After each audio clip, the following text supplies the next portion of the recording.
ನಮಸ್ಕಾರ ವೀಕ್ಷಕರೇ, ಆಯುಷ್ ವಾಹಿನಿಯ ಎಲ್ಲಾ ವೀಕ್ಷಕರಿಗೂ ಹೆಲ್ತ್ ಗುರು ಇದು ಧರ್ಮದ ಮಾರ್ಗ ನೇರ ಪ್ರಸಾರ ಕಾರ್ಯಕ್ರಮಕ್ಕೆ ಆತ್ಮೀಯವಾದಂತಹ ಸ್ವಾಗತ.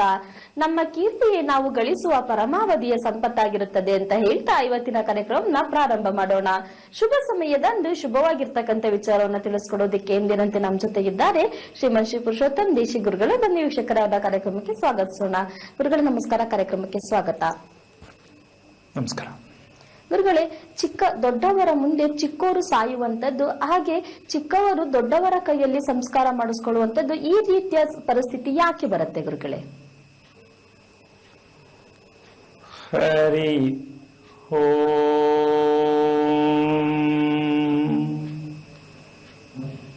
ಶ್ರೀ ಗುರುಭ್ಯೋ ನಮಃ.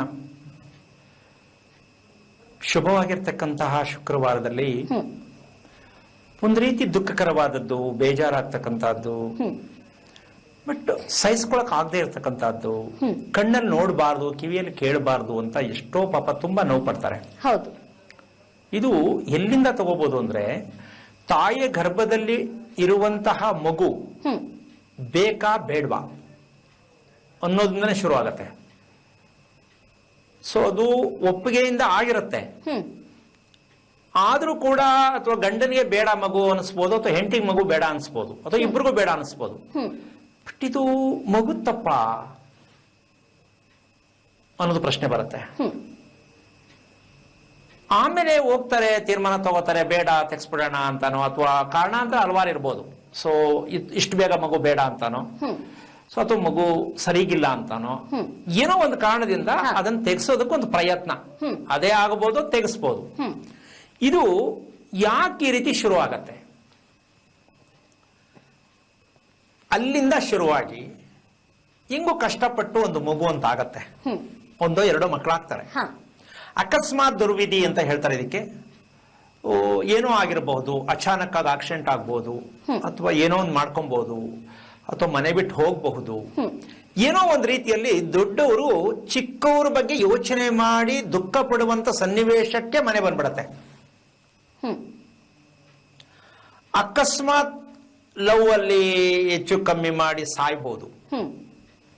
ಅಯ್ಯಯ್ಯೋ ಯಾಕಿಂತ ಮಾಡ್ಕೊಂಬಿಟ್ಟ, ಹೇಳಿದ್ರೆ ಮದುವೆ ಮಾಡ್ಬಿಡ್ತಿದ್ವೇನೋ ಅಂತ ಕೂತ್ಕೊಂಡು ಅಳ್ಬಹುದು.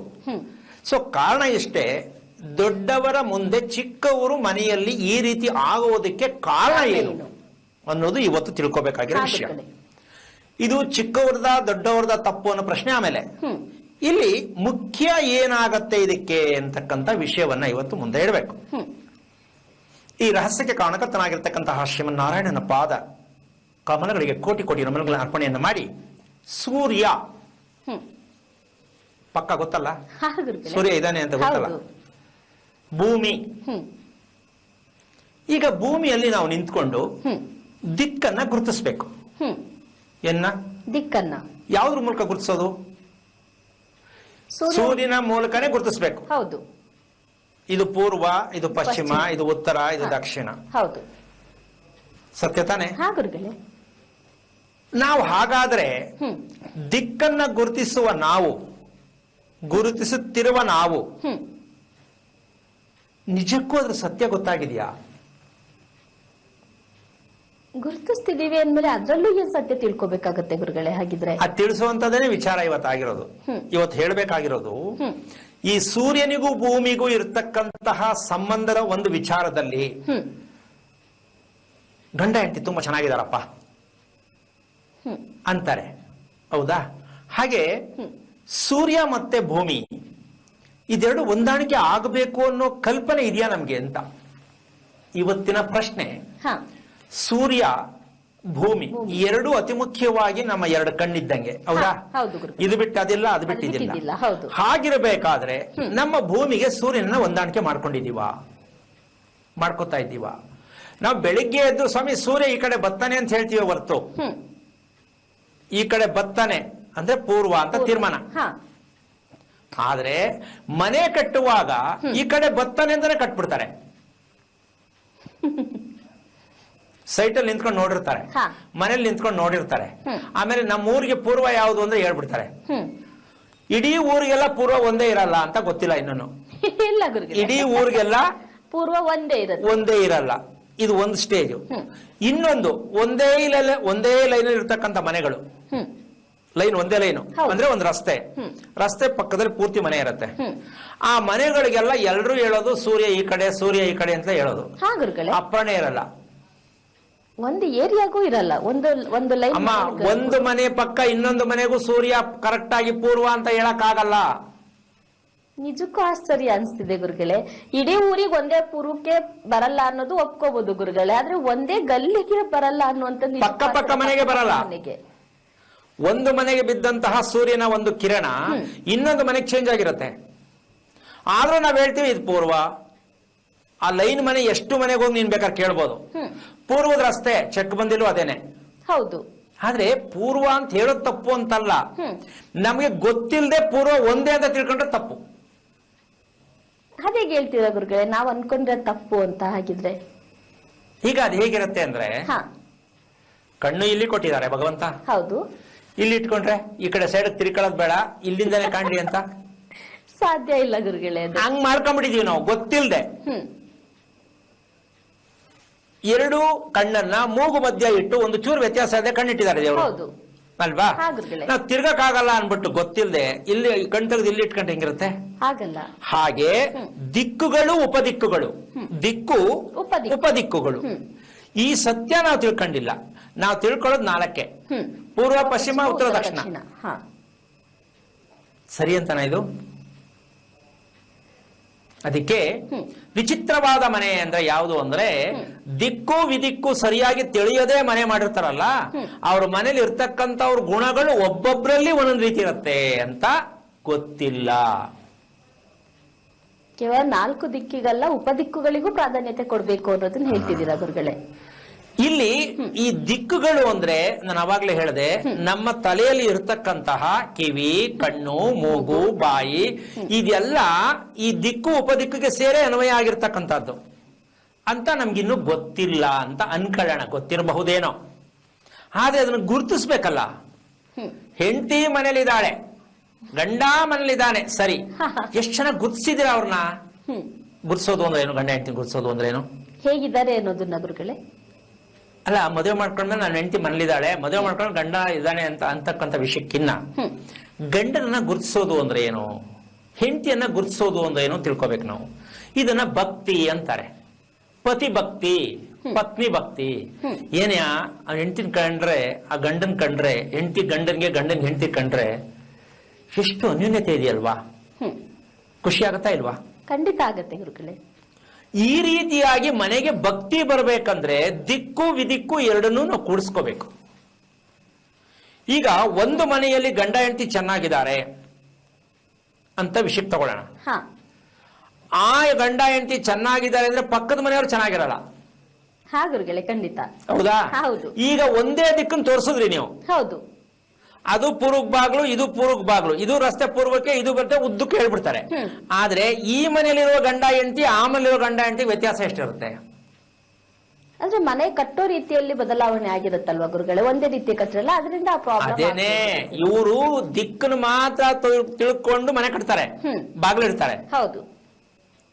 ಅಲ್ಲಿ ಯಾವ ತಿಳ್ಕೊಬೇಕಿತ್ತಾಗಾದ್ರೆ? ಯಾವ ತಿಳ್ಕೊಬೇಕಿತ್ತು? ದಿಕ್ಕು ಉಪದಿಕ್ಕು ಎರಡನ್ನೂ ತಿಳ್ಕೊಬೇಕಿತ್ತ. ಅಂದ್ರೆ ದಿಕ್ಕಿಗೆ ನಾವು ಪ್ರಾಧಾನ್ಯತೆ ಕೊಡ್ಬೇಕಾ ಅನ್ನೋದು ಗೊತ್ತಿದೆಯಾ ನಮ್ ಜನಕ್ಕೆ ಅಂತ ಪ್ರಶ್ನೆ. 4 ತಿಳ್ಕೊಂಡಿರೋದು, 4 ಮಾಡ್ತಾ ಇರೋದು, ಇನ್ 4 ಅದ್ ಬೇಡ, ಅದ್ ಯಾರಿಗೋ ಅಂತ ಅನ್ಕೊಂಡ್ ಸೈಡ್ ಹಾಕ್ಬಿಟ್ಟಿದ್ದಾರೆ. ಯಾರನ್ನೇ ಕೇಳೋಣ ಬೇಕಾರೆ, ಇವಾಗ ಕರೆ ಮಾಡಿದವ್ರು ಕೇಳೋಣ. ದಿಕ್ಕು ಉಪದಿಕ್ಕು ಅಂತ ಕೇಳಿದ್ರೆ ಉಪದಿಕ್ಕು ಅಂದ್ರೆ ಹೆಂಗೆ ಸ್ವಾಮಿ ಅಂತಾರೆ ಹೊರತು ಉಪದಿಕ್ ಗೊತ್ತು ಅನ್ನೋರು ಇಲ್ಲ. ಅಲ್ಲ, ಇದಾರೆ, ಮನೆಗೆ ಅಳವಡಿಸ್ಕೊಂಡಿದೀವ ಅನ್ನೋದು ಗೊತ್ತಿಲ್ಲ. ದಿಕ್ಕಿರ್ಬಹುದೇನೋ ಅಲ್ವಾ? ಮನೆಗೆ ಕೂತಿದ್ಯಾ ದಿಕ್ಕುಗಳು? ಯಾಕೆ ಅಂದ್ರೆ ಎಷ್ಟೋ ಸಲ ಹೇಳಿದೀನಿ, ದಿಕ್ಕುಗಳಲ್ಲಿ ಮನುಷ್ಯನ ಕಿವಿ ಎಷ್ಟು ಮುಖ್ಯನೋ ಹಾಗೆ ದಿಕ್ಕುಗಳು ಭಗವಂತನ ಶಬ್ದವನ್ನ ಕೇಳಿಸ್ಕೊತಾ ಇರತ್ತಂತೆ. ದಿಕ್ಕುಗಳು ಭಗವಂತನ ಒಂದು ಶಬ್ದವನ್ನ ಅದು ಹೇಳ್ಕೊತಾ ಇರತ್ತಂತೆ, ಸ್ಪೀಕರ್ ಇದ್ದಂಗೆ. ಅದಕ್ಕೆ ನಾನು ಒಂದ್ಸಲ ತೋರಿಸ್ತೆ, 4 ಮೂಲೆಯಲ್ಲಿ 4 ರಿಂಗುಗಳು ಭಗವಂತ ಕೂತಿದ್ದಾರೆ ನೋಡಿ ಅಂತ. ಹಾಗೆ ಭಗವಂತ ಕೂತಿಂದ ಕಿರೀಟ ಹಾಕೊಂಡು ಕೂತವನೇ ಅಂತ ಅಲ್ಲ, ಸ್ಥಾನ. ಭಗವಂತನಿಗೆ ನಾವು ಜಾಗ ಕೊಟ್ಟಿರ್ತಕ್ಕಂಥದ್ದು. ಭಗವಂತನ ಜಾಗ ಕೊಡಕ್ ನಾವ್ಯಾರು? ಅವನ್ ಕೊಟ್ಟಿರೋದ್ರಲ್ಲಿ ನಾವು ಕೊಡ್ತಾ ಇರೋದು. ಹಾಗೆ ಆ ದಿಕ್ಕುಗಳಿರ್ತಕ್ಕಂತಹ ದಿಕ್ಕು ಉಪದಿಕ್ಕಿನಲ್ಲಿ ನಾವು ಸರಿಯಾಗಿ ಗುರುತಿಸ್ಕೊಳ್ಳದೆ ಇದ್ದಾಗ ಈ ರೀತಿಯಾಗಿ ನಾವು ಚಿಕ್ಕ ಮಕ್ಕಳಿಗೆ ಅಥವಾ ಸಂತಾನಕ್ಕೆ ತೊಂದರೆ ಆಗತ್ತೆ. ಉಪದಿಕ್ಕುಗಳು ಅಂದ್ರೆ ಯಾವ್ಯಾವ್ದಿರ್ಬೋದು ಗುರುಗಳೇ? ಆಗ್ನೇಯ, ವಾಯುವ್ಯ ಅದು ಬರುತ್ತಾ? ಸಾಮಾನ್ಯವಾಗಿ ಇದಕ್ಕೊಂದು ಸಣ್ಣ ಉದಾಹರಣೆ ಹೇಳ್ತೀನಿ. ಹಾ ಗುರುಗಳೇ. ಸ್ವಾಮಿ, ಸೂರ್ಯ ಹುಟ್ಟೋದು ಈ ಅಡಿಗೆ ಮನೆಗೆ ಬೀಳ್ತದೆ ಅಂತ ಒಬ್ರಂತಾರೆ. ಹಾ ಗುರುಗಳೇ. ಸ್ವಾಮಿ, ಈ ಬಾಗಿಲಿಗೆ ಬೀಳ್ತದೆ ಅಂತ ಒಬ್ರಿಗಂತಾರೆ. ಸ್ವಾಮಿ, ಈ ಸೈಡ್ ಗೋಡೆಗೆ ಬೀಳ್ತದೆ ಅಂತ ಒಬ್ರಂತಾರೆ. ಹೌದಾ? ಆಮೇಲೆ ಸ್ವಾಮಿ 6 ತಿಂಗಳು ನೋಡಿ ಇಲ್ಲಿ ಬೀಳ್ತದೆ, ಇನ್ನು 6 ತಿಂಗಳು ಈ ಕಡೆ ಬೀಳ್ತದೆ ಅಂತಾರೆ. ಹಾ ಗುರುಗಳೇ. ಇದೆಲ್ಲ ಗೊತ್ತು, ವೇರಿಯೇಷನ್ಸ್ ಇರುತ್ತೆ, ಗೊತ್ತಿರುತ್ತೆ ಗುರುಗಳೇ, ಗುರುತು ಗೊತ್ತಾಗತ್ತೆ. ಆದರೆ ಆ ರೀತಿಯಾಗಿ ಕಿಟಕಿ ಮೇಲೆ ಬಿದ್ರೆ ಏನು, ಮೇನ್ ಡೋರ್ ಮೇಲೆ ಬಿದ್ರೆ ಏನು, ಸೈಡ್ ಗೋಡೆ ಬಿದ್ರೆ ಏನು, ನಮ್ಮನೆ ಕತೆ ಏನು ಗೊತ್ತಿಲ್ಲ.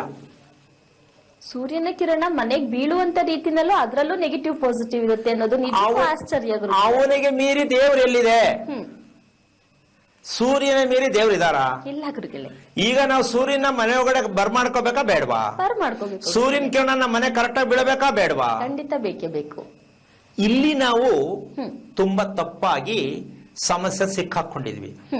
ಆಗಿರ್ಬೇಕಾದ್ರೆ ನಾವು ಕರೆಕ್ಟ್ ಆಗಿ ಸೂರ್ಯನ್ ಕೂರಿಸ್ಕೋಬೇಕು ಅಂದ್ರೆ ಏನ್ ಮಾಡ್ಬೇಕು ಅನ್ನೋ ಪ್ರಶ್ನೆ ಬರುತ್ತೆ.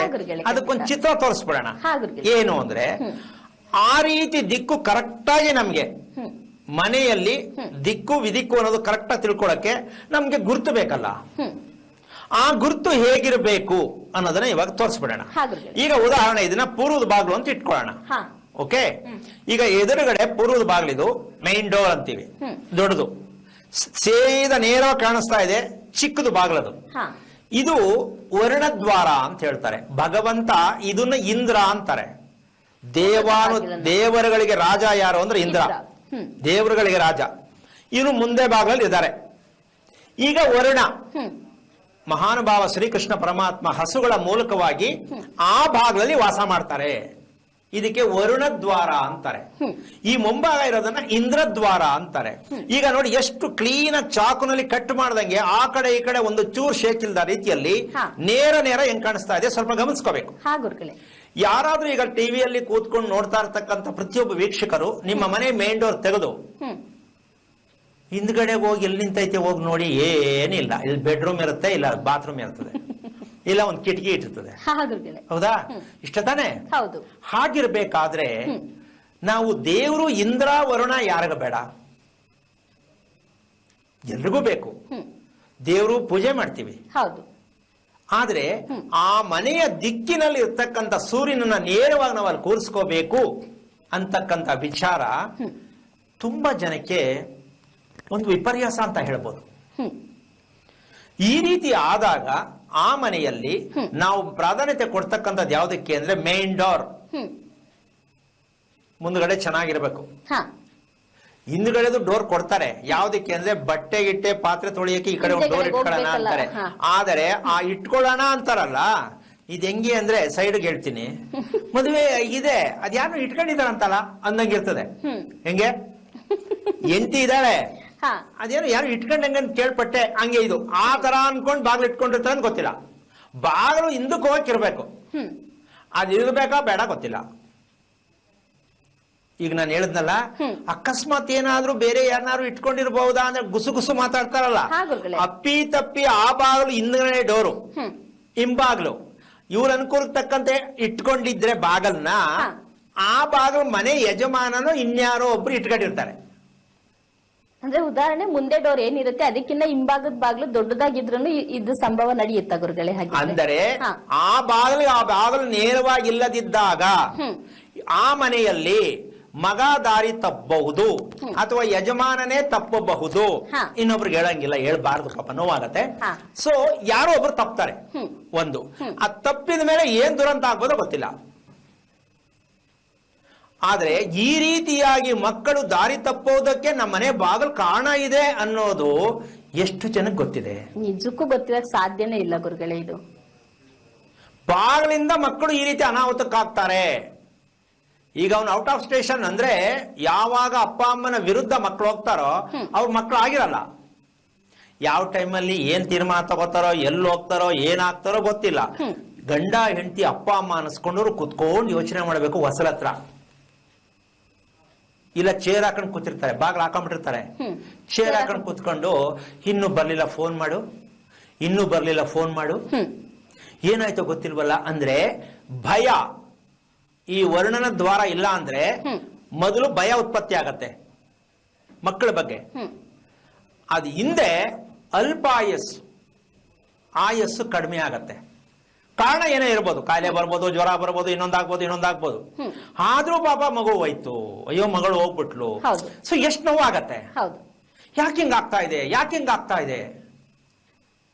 ಉತ್ತರ ಅಂತೂ ಸಿಕ್ಕಲ್ಲ. ಶಾಸ್ತ್ರ ಕೇಳೋರ ಹತ್ರ ಹೋದ್ರು ಅವಳಿಗೆ ಆಯ್ಸಿದ್ದದ್ದೇ ಅಷ್ಟು, ಅವನಿಗೆ ಆಯ್ಸಿದ್ದದ್ದೇ ಅಷ್ಟು. ಚೆನ್ನಾಗಿ ಇಟ್ಕೊಂಡ್ಬಿಟ್ಟವ್ರೆ ಕಣಮ್ಮ. ತೊಂದ್ರೆ ಎಲ್ಲಿಂದ ಆಗ್ತಿದೆ ಅನ್ನೋದನ್ನೇ ಗೊತ್ತಿಲ್ಲ ಅಂತ. ಅದು ಅಪ್ರಾಣಿ ನಮ್ಮ ದೇಶದಲ್ಲಿ ಅಕೌಂಟೇ ಓಪನ್ ಆಗಿಲ್ಲ. ಹೌದು, ಖಂಡಿತ. ಗಂಡ ಹೆಂಡತಿ ಹೊಂದಾಣಿಕೆ ಆಗ್ತಾರೆ ಅಂದ್ರೆ ಕಾರಣ ಹೇಳಲ್ಲ. ಮದುವೆ ಯಾಕೆ ಆಗ್ತಾ ಇಲ್ಲ ಅಂದ್ರೆ ಕಾರಣ ಹೇಳಲ್ಲ. ನಿದ್ದೆ ಯಾಕೆ ಬರ್ತಾ ಇಲ್ಲ ಅನ್ನೋದಕ್ಕೆ ಕಾರಣ ಹೇಳಲ್ಲ. ಪೂಜೆ ಮಾಡುವಂತ ಮಾತ್ರ ಹೇಳ್ತಾರೆ. ಗುರುಗಳೇ, ಮಾತಾಡೋಣ ಗುರುಗಳೇ. ಕಾಲರ್ ರೆಡಿ ಇದ್ದಾರೆ. ಹಲೋ, ನಮಸ್ತೆ, ನಿಮ್ಮ ಹೆಸರು? ಹಲೋ, ಕೇಳಿಸ್ತಿದ್ಯಾ ಸರ್? ಕೇಳಿಸ್ತಿದೆ ಕಣಮ್ಮ. ನಮಸ್ತೆ, ನಿಮ್ಮ ಹೆಸರು ಸರ್? ನನ್ನ ಹೆಸರು ಲಿಂಗರಾಜ್ ಅಂತಂದು. ಯಾರ ಬಗ್ಗೆ ತಿಳ್ಕೊಬೇಕಿತ್ತು ಸರ್? ಅದೇ ಕಣಮ್ಮ, ದಿಕ್ಕುಗಳು ಅಂತ ಇರಲ್ಲ, ಗುರುಗಳು ಬಹಳ ಖುಷಿ ಆಯ್ತು. ಓಕೆ. ಆಕ್ಚುಲಿ ನಾನು ದಾವಣಗೆರೆಯಿಂದ ಮಾತಾಡ್ತಾ ಇದ್ದೀನಿ. ನಂದು ಮೇಷ ರಾಶಿ, ಭರಣಿ ನಕ್ಷತ್ರ, ದ್ವಿತೀಯ ಪಾದ. ಮನಿ 5 ಮೂಲೆ ಅಂತ ಹೇಳ್ತಾರೆ ಕಣಮ್ಮ. ಅಂತ ಏನು ಹೇಳಿಕೆ ಆಗಿಲ್ಲ ನಾನು. ಗುರುಗಳಿದ್ದಾರೆ, ಮಾತಾಡಿ ಸರ್. ಹಲೋ, ಹರಿ ಓಂ ಗುರುಗಳೇ. ನಾರಾಯಣ. ಏನು ಮಾಡ್ತಾ ಇದ್ದೀರಾ ತಾವು? ನಾನು ಬಿಸ್ನೆಸ್. ಎಷ್ಟು ವರ್ಷದ ಆಯ್ತು ಮನೆ ಕಟ್ಟಿ? ಮನೆ ಕಟ್ಟಿ ಒಂದು 15 ವರ್ಷ ಆಯ್ತು. ಅಂದ್ರೆ ಸೈಟ್ ನಿವೇಶನ ಎಷ್ಟು, ಮೆಜರ್ಮೆಂಟ್ ಅಳತೆ ಎಷ್ಟು? ಅದು 20-40. 40 ಯಾವ ಕಡೆಗೆ? 40 ಉತ್ತರ ದಕ್ಷಿಣನಾ? ಹೌದು, ಉತ್ತರ ದಕ್ಷಿಣ. ಪೂರ್ವ ಪಶ್ಚಿಮ 20. ಹೌದು. ಓಕೆ. ಈಗ ಈ ಮನೆ ಕಟ್ಟಬೇಕಾದ್ರೆ ಇದು ನಿಮ್ಮದೇ ತೀರ್ಮಾನನಾ ಅಥವಾ ಶಾಸ್ತ್ರ ಕೇಳಿದ್ರ ಅಥವಾ ಇಂಜಿನಿಯರ್ ಮೂಲಕ ಹೋದ್ರ? ಯಾವ್ದು? ಇಲ್ಲ, ಇನ್ನೊಂದು ಹೇಳ್ಬಿಡ್ತೀನಿ ನೋಡೆ. ಇವಾಗ ಇಷ್ಟು ಇರ್ಲಿಲ್ಲ, ಮೇಸ್ತಿನೇ ಕಟ್ಟಿದ್ದದು. ಅವನು ಪ್ಲಾನ್ ಮಾಡ್ಕೊಂಡು ನಮ್ಮ ಕಡೆಗೆಲ್ಲ ಹಂಗೆ ಅಷ್ಟು ಇಂಜಿನಿಯರ್ಸ್ ಎಲ್ಲ ಹೋಗ್ಲಿಲ್ಲ ನಾವು. ಅವನು ಮೇಸ್ತಿಗೆ ಹೇಳಿದ್ವಿ, ಎಲ್ಲ ಕಟ್ಟಾದ್ಮೇಲೆ ನೋಡಿದ್ವಿ. ಆಮೇಲೆ ಯಾರೋ ಒಬ್ರು ಬಂದ್ರು, ಇಂಜಿನಿಯರ್ಸ್ ಬಂದ್ರು. ಏನ್ ಯಾರು ಕೊಟ್ಟಿದ್ರಿ ಅಂತ ಕೇಳಿದ್ರು. ಮೇಸ್ತ್ರಿ ಅಂದ್ರೆ 5 ಮೂಲೆ ಐತಲ್ರಿ ಅಂತ ಹೇಳೋದ್ರು.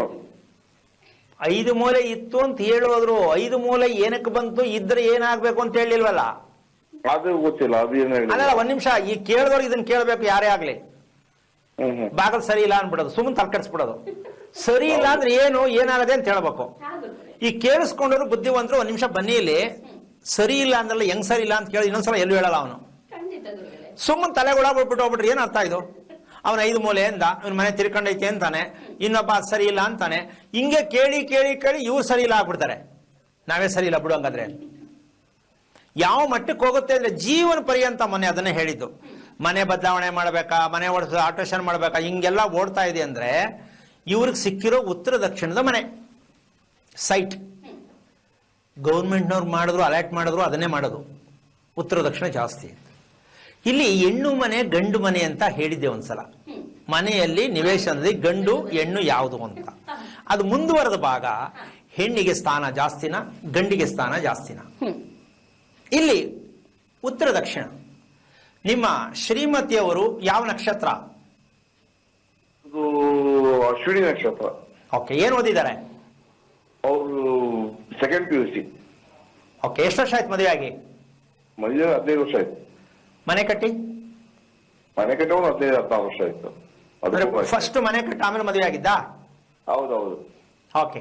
ಈಗ ಒಂದು ಪ್ರಾಧಾನ್ಯತೆ ಅಂತಕ್ಕಂಥದ್ದು ಮನೆಯಲ್ಲಿ ಲೀಡಿಂಗ್ ಪರ್ಸನ್ ಯಾವುದ್ರಲ್ಲೂ ಮುಂದೆ ಹೇಳಿದ್ದೇ ಆಗಬೇಕು. ಅವ್ರು ಹೇಳಿದ್ಮೇಲೆ ಮುಂದಕ್ಕೆ ಏನು ಮಾಡಕ್ಕಾಗಲ್ಲ ಅಂತ ತೀರ್ಮಾನ ತಗೊಂಡ್ರೆ, ಈಗ ಆಪ್ಷನ್ ನಿಮ್ಮ ಶ್ರೀಮತಿಯರು ಕೊಡ್ತೀರಾ, ನೀವು ತಗೋತೀರಾ? ಗುರು ಒಳ್ಳೆ ನಂದು ಹೊರಗಿಂದ ನಾನು ತಗೊಂತೀನಿ ಡಿಸಿಷನ್. ಹೊರಗಿಂದ ಅದು ಇದು ರೇಷನ್ ಗಿಷನ್ ಎಲ್ಲ ಆಗ್ತಿರ್ತಾರೆ. ಹೊರಗಡೆ ಅಲ್ಲಿ ಇಲ್ಲಿ ಊರಿಗೆ ಹೋದ್ರೆ ನಾನು ಡಿಸಿಷನ್ ತಗೊಂತೇನೆ. ಅಲ್ಲಲ್ಲ, ಮನೆ ಒಳಗಡೆ ಯಾವುದೇ ವಿಚಾರಗಳು ಮಾತಾಡೋದಕ್ಕೆ, ನಡೆಸೋಕೆ, ಆಗ್ಬೇಕು ಅನ್ನೋದಕ್ಕೆ, ತೀರ್ಮಾನ ತಗೊಳ್ಳೋದಕ್ಕೆ ಮನೆ ಒಳಗಡೆ ಇದು ಬೇಕಾಗಿರೋ ವಿಷಯ. ಈಗ ಗೊತ್ತಾಯ್ತಲ್ಲ, ಹೆಣ್ಣಿನ ಮನೆ ಅದು. ಯಾರ್ದು? ಹೆಣ್ಣಿನ ಮನೆ ಅಷ್ಟೇ. ಗಂಡು ಹೊರಗೆ ಗಂಡು, ಮನೆ ಹೊರಗೆ ಗಂಡ ಹಾಕಕ್ಕಾಗಲ್ಲ. ಈಗ ಗೊತ್ತಾಯ್ತಾ? ಹಾ ಗುರುಗಳೇ. ಇದು ಹೆಣ್ಣಿನ ಮನೆ ಅಂದ್ರೆ ಹೆಣ್ಣಿಗೆ ಪ್ರಾಧಾನ್ಯ ಕೊಡ್ತಕ್ಕಂತ ಮನೆ. ಇದನ್ನೇನ್ ಹೇಳ್ತೇವೆ? ಚಂದ್ರನಾಡಿ ಅಂತ ಹೇಳ್ತೀವಿ. ಚಂದ್ರನಾಡಿ ಅಂದ್ರೆ ಅವರು ಕೆಟ್ಟವರು ಬಜಾರಿ ಹೇಳೋದಲ್ಲ. ಉದ್ದೇಶ ಇಷ್ಟೇ, ಬಗ್ಗಲ ಹೆಂಗಸರು ಮದುವೆ ಮಾಡ್ಬೇಕಾರೆ ಓದ್ ಮನೆಗೆ, ಮೆಟ್ಟದ ಮನೆಗೆ, ಹುಟ್ಟದ ಮನೆಗೆ ಒಳ್ಳೇದ್ ಹೆಸರು ತಗೊಂಬಾವ ಅಂತ ದಾರಿ ಅದು ಕಳಿಸ್ಬಿಡ್ತಾರೆ. ಆ ಹೆಣ್ಣು ಹೋಗೋ ಮನೆ ಉತ್ತರ ದಕ್ಷಿಣನ ಪೂರ್ವ ಪಶ್ಚಿಮನ ಅಂತ ಪುರೋಹಿತರಿಗೂ ಗೊತ್ತಿಲ್ಲ, ಮದುವೆ ಮಾಡಿದ್ರಿಗೂ ಗೊತ್ತಿಲ್ಲ. ಆ ಹುಡುಗಿ ಮನೆಗೆ ಹೋದ ತಕ್ಷಣ ಗಂಡನ ಮೇಲೆ ಬರ್ರಂತ ಬಿದ್ರೆ ನಿನ್ನೆ ಬಂದು ಆಗ್ಲೇ ಆಟ ಆಡ್ಸಕ್ ಬರ್ತಾಳಲ್ಲ ಅಂತ ಶುರು ಆಗತ್ತೆ ಪಿಕ್ಚರ್. ಇದು ಎಲ್ಲಿಗೆ ಹೋಗುತ್ತೆ? ಕೋರ್ಟ್ಗೆ ಹೋಗುತ್ತೆ. ಅಂದ್ರೆ ಉದಾಹರಣೆ ಹೇಳ್ತಾ ಇರೋದು ನಾನು. ಅಲ್ಲೇ ಸಮರ್ಥನೆ ಮಾಡ್ಕೊಂಡು ಏನ್ ಮಾಡೋದು, ಕಟ್ಕೊಂಡು ಆಯ್ತಲ್ಲ ಅಂತ ಹೋದ್ರೆ ಪರವಾಗಿಲ್ಲ. ನೀನ್ ಹಿಂಗ್ ಅಧಿಕಾರ ಮಾಡ್ತೀಯ ನನ್ನ ಮೇಲೆ ಅಂತ ತಿರುಗ ಬಿದ್ರೆ ಅಪ್ರಾಣೆ ಹೆಣ್ಣು ಬಗ್ಗಲ್ಲ. ಇಲ್ಲ ಹೇಳ್ದಂಗ್ ಕೇಳು, ಇಲ್ಲ ನಾನು ಮನೆ ಬಿಟ್ಟು ಹೋಯ್ತೀನಿ, ಈ ತೀರ್ಮಾನಕ್ಕೆ ಬರೋವರೆಗೂ ಈ ಮನೆ ತಗೊಂಡು ಹೋಗ್ಬಿಡುತ್ತೆ ಅಂತ ಎಷ್ಟ್ರ ಮಟ್ಟಿಗೆ ಜನ ತಿಳ್ಕೊಂಡಿದ್ದಾರೆ ನಿಜಕ್ಕೂ ಗೊತ್ತಿಲ್ಲ ಗುರುಗಳೇ. ಹೋಗಿ ಶಾಸ್ತ್ರ ಕೇಳಕ್ ಹೋಗ್ತೀವೋ ಹೊರತು ಯಾಕೆ ಈಗ ಆಗ್ತಿದೆ ಅಂತ, ಮನೆಯಿಂದೆಲ್ಲ ಇಷ್ಟೆಲ್ಲ ಸಮಸ್ಯೆಗಳಾಗ್ತಿದೆ ಅನ್ನೋ ನಿಜಕ್ಕೂ ಅರಿವಿಗೆ ಬರಲ್ಲ ಗುರುಗಳೇ. ಈಗ ಇವರು ಪ್ರತಿಯೊಂದಕ್ಕೂ ಆದಷ್ಟು ಮಟ್ಟಕ್ಕೆ ಎಷ್ಟು ಸಾಧ್ಯ ಅಷ್ಟನ್ನ ಮ್ಯಾಕ್ಸಿಮಮ್ ಆಗಿ ನಾನು ಹೆಂಡತಿ ಹೆಂಗ್ ನೋಡ್ಕೋಬೇಕು, ಮನೆ ಅಂದ್ರೆ ಹೇಗೆ ಇಟ್ಕೋಬೇಕು ಮಾಡ್ತಾರೆ. ಆದ್ರೆ ಅದು ಸರಿಯಾಗಿ ತೂಗ್ಸೋ ಮಟ್ಟಕ್ಕೆ ಹೆಣ್ಣು ಒಪ್ಪಲ್ಲ. ಬೇಜಾರಾಗ ಆಯ್ತು ಬಿಡಮ್ಮ ನಿಂದೆ ಹೋಗ್ಲಿ ಬಿಡೋ ಯಾಕೆ ಸುಮ್ನೆ ರಾಮಾಯಣ ಅಂತ ಹೇಳಿ ಇವ್ರು ಕಾಂಪ್ರಮೈಸ್ ಬರ್ಬೇಕು. ಸೊ ಕಾಂಪ್ರಮೈಸ್ ಬಂದಾಗ ಒಂದೊಂದ್ಸಲ ಅದು ತಿರುಗ್ಬಿಡುತ್ತೆ. ಆದ್ರೂ ಈ ಮನುಷ್ಯ ಕಾಂಪ್ರಮೈಸ್ ಎಲ್ಲ ಇರಬೇಕು. ಯಾಕೆಂದ್ರೆ ಬೇಜಾರು ಮಾಡ್ಕೋತಾಳೆ ಹೆಂಡತಿ, ಏನ್ ಮಾಡ್ಬೇಕು ಪಾಪ. ಈ ಮಟ್ಟಕ್ಕೆ ಅನುಸರಿಸ್ಕೊಂಡೇ ಹೋಗಬೇಕು. ಇವರು ತಲೆ ಮೇಲೆ ಕೈ ಹೊತ್ಕೊಂಡು ಕೂತ್ಕೊಂಡು ಯೋಚನೆ ಮಾಡೋದು ತಪ್ಪಲ್ಲ. ಎಲ್ಲ ಇದೆ, ಶಕ್ತಿ ಇರುತ್ತೆ, ವಿದ್ಯೆ ಇದೆ, ಏನ್ ಬೇಕು ಮಾಡ್ತೀನೋ ಕೆಪಾಸಿಟಿ ಇದೆ. ಆದ್ರೆ ಮನೆಯಲ್ಲಿ ಯೋಚನೆ ಮಾಡೋದು ಬಿಟ್ಟು, ಯಾಕೆಂದ್ರೆ ಚಂದ್ರ ಅಧಿಪತಿ ಅದಕ್ಕೆ. ಬ್ಯಾಂಕ್ ಅಲ್ಲಿ ಹೋಗ್ಬೇಕು, ದುಡ್ಡು ತಗೋಬೇಕು, ಗೊತ್ತು ಬ್ಯಾಂಕ್ ಅಲ್ಲಿ ದುಡ್ಡಿದೆ ಅಂತ, ಹೋದ ತಕ್ಷಣ ಸಿಗುತ್ತಾ ಲೇಟ್ ಆಗುತ್ತಾ ಗೊತ್ತಿಲ್ವಲ್ಲ ಅಂತ ಯೋಚನೆ ಮಾಡೋ ಪರಿಸ್ಥಿತಿಗೆ ಬಂದ್ಬಿಡುತ್ತೆ ಮನೆ. ಅಡಿಗೆ ಮಾಡಿ ಬನ್ರಿ ಬಿಸಿ ಊಟ ಮಾಡಿ ಅಂತ ಹೆಂಡತಿ ಕೂಗಿದ್ರು, ಒಂದ್ ನಿಮಿಷ ಇರಮ್ಮ ಚೂರು 10 ನಿಮಿಷ ಕಳೀಲಿ ಅಂತಾರೆ. ಆಮೇಲೆ 10 ನಿಮಿಷ ಕಳೆದ್ಮೇಲೆ ಊಟಕ್ಕೆ ಕೂತ್ಕೊಂಡು ಯಾವ್ದೋ ಫೋನ್ ಬರುತ್ತೆ ಅಥವಾ ಮನೇಲಿ ಏನೋ ಒಂದು ರಗಳೆ ಶುರು ಆಗುತ್ತೆ. ಆ ಊಟ ಮಾಡೋಕ್ಕೂ ಬೇಜಾರಾಗ್ಬಿಡುತ್ತೆ. ತುಂಬಾ ಬೇಸರ ಮಾಡ್ಕೊಂಡು ಗಂಡಸರು ಯೋಚನೆ ಮಾಡೋ ಮಟ್ಟಕ್ಕೆ ಹೋದಾಗ ಯಾರ ಹತ್ರ ಕೇಳೋದು? ಹೊರಗಡೆ ಹೇಳ್ಕೊಳಕ್ ಆಗಲ್ಲ, ಇದನ್ನ ದಿನ ಅನುಭವಿಸಕ್ ಆಗಲ್ಲ. ಹಾಗನ್ಬಿಟ್ಟು ಹೆಂಗಸರು ಕೋಪ ಮಾಡಿ ಗಂಡಸನ್ನ ಏನೇನೋ ಮಾಡ್ಬಿಡ್ತಾ ಇದಾರೆ ಅಂತ ಅಲ್ಲ. ಅವ್ರು ತಗೊಳ್ಳೋ ನಿರ್ಧಾರಕ್ಕೆ ಗಂಡಸು ಒಪ್ಪಳೋದು ತುಂಬಾ ಕಷ್ಟ ಆಗ್ತದೆ. ಯಾಕೆಂದ್ರೆ ಹೊರಗಡೆ ಇರೋ ವಿಚಾರಗಳಿದು. ಹೆಣ್ಣಿಗೆ ಒಳಗಡೆ ವಿಷಯ ಗೊತ್ತು, ಹೊರಗಡೆ ವಿಷಯ ಗೊತ್ತಿಲ್ಲ. ಈ ಗಂಡಸು ಅದನ್ನ ತಂದು ಅವ್ರ ಮಾತ್ರ ಹೇಳಕ್ಕಾಗಲ್ಲ. ಎಂತ ಇಕ್ಕಟ್ಟಿಗೆ ಸಿಕ್ಕಾಕೊಳ್ಳುತ್ತೆ ಈ ಮನೆ ಕಟ್ಟಿ ಅಂತ ಸ್ವಲ್ಪ ಯೋಚನೆ ಮಾಡ್ಬೇಕು. ಸರ್ ನಾನು ಇಷ್ಟೊತ್ತವರೆಗೂ ಹೇಳಿದ್ ನಿಮ್ಗೆ ಅರ್ಥ ಆಯ್ತಾ, ಬೇಜಾರಾಯ್ತಾ?